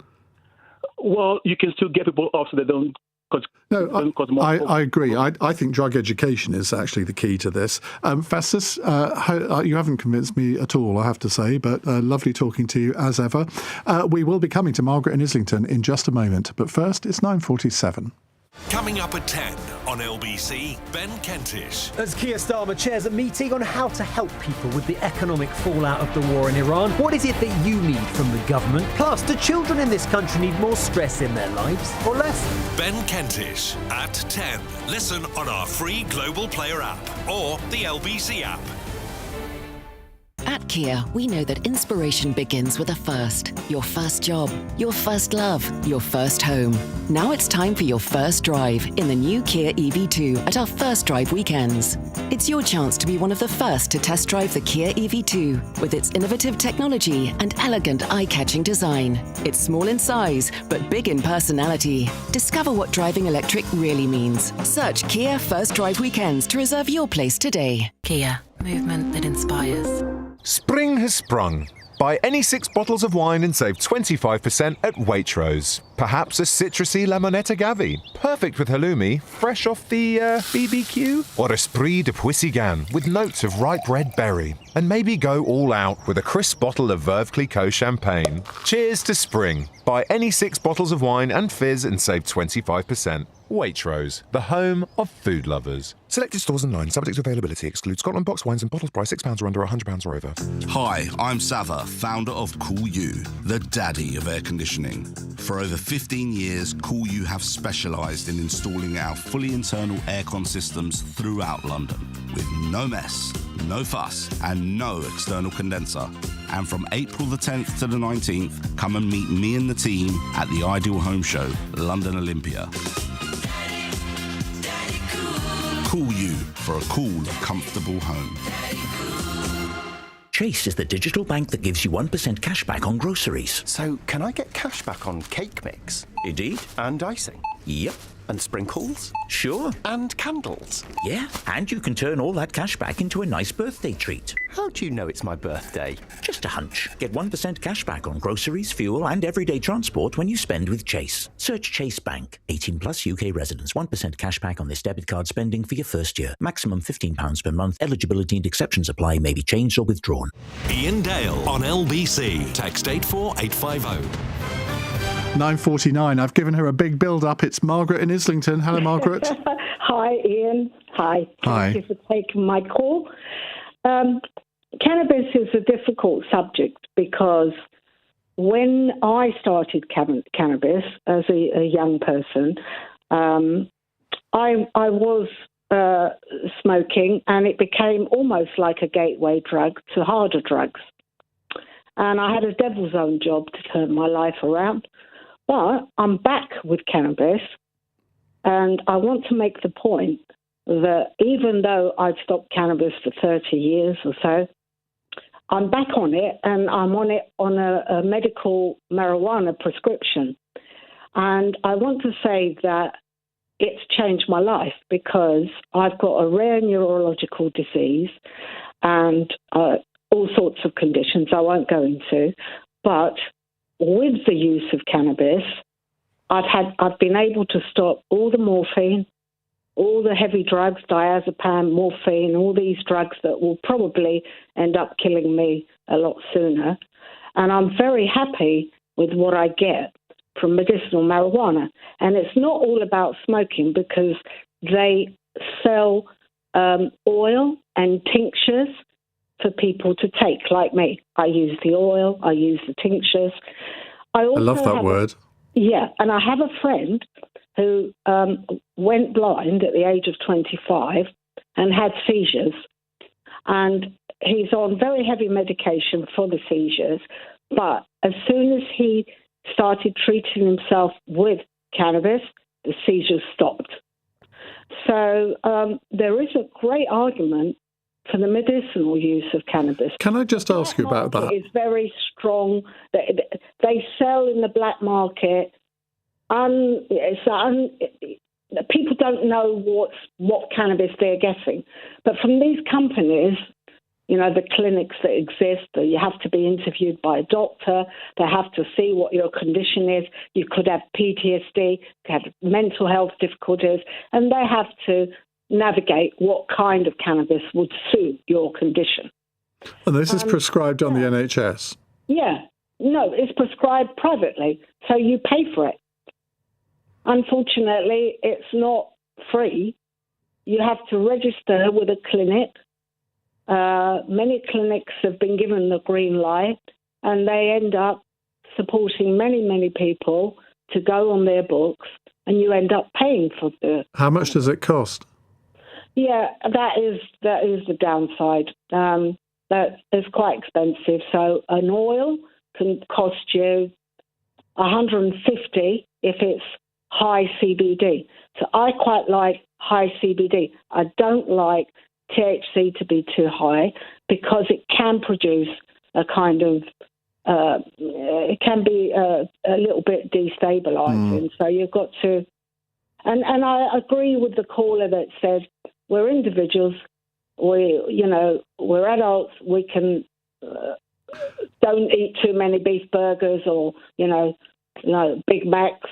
And the same thing spliffs. But you pay £150. How long does that last? That lasts about a month, maybe 2. Right. Yeah. Because I remember, you sparked a memory, about 10, 12 years ago, there was a very famous case, and unfortunately I can't remember the lady's name, but her son was having seizures, and all the medics agreed that medicinal cannabis was the way to go. But at that point, it was illegal.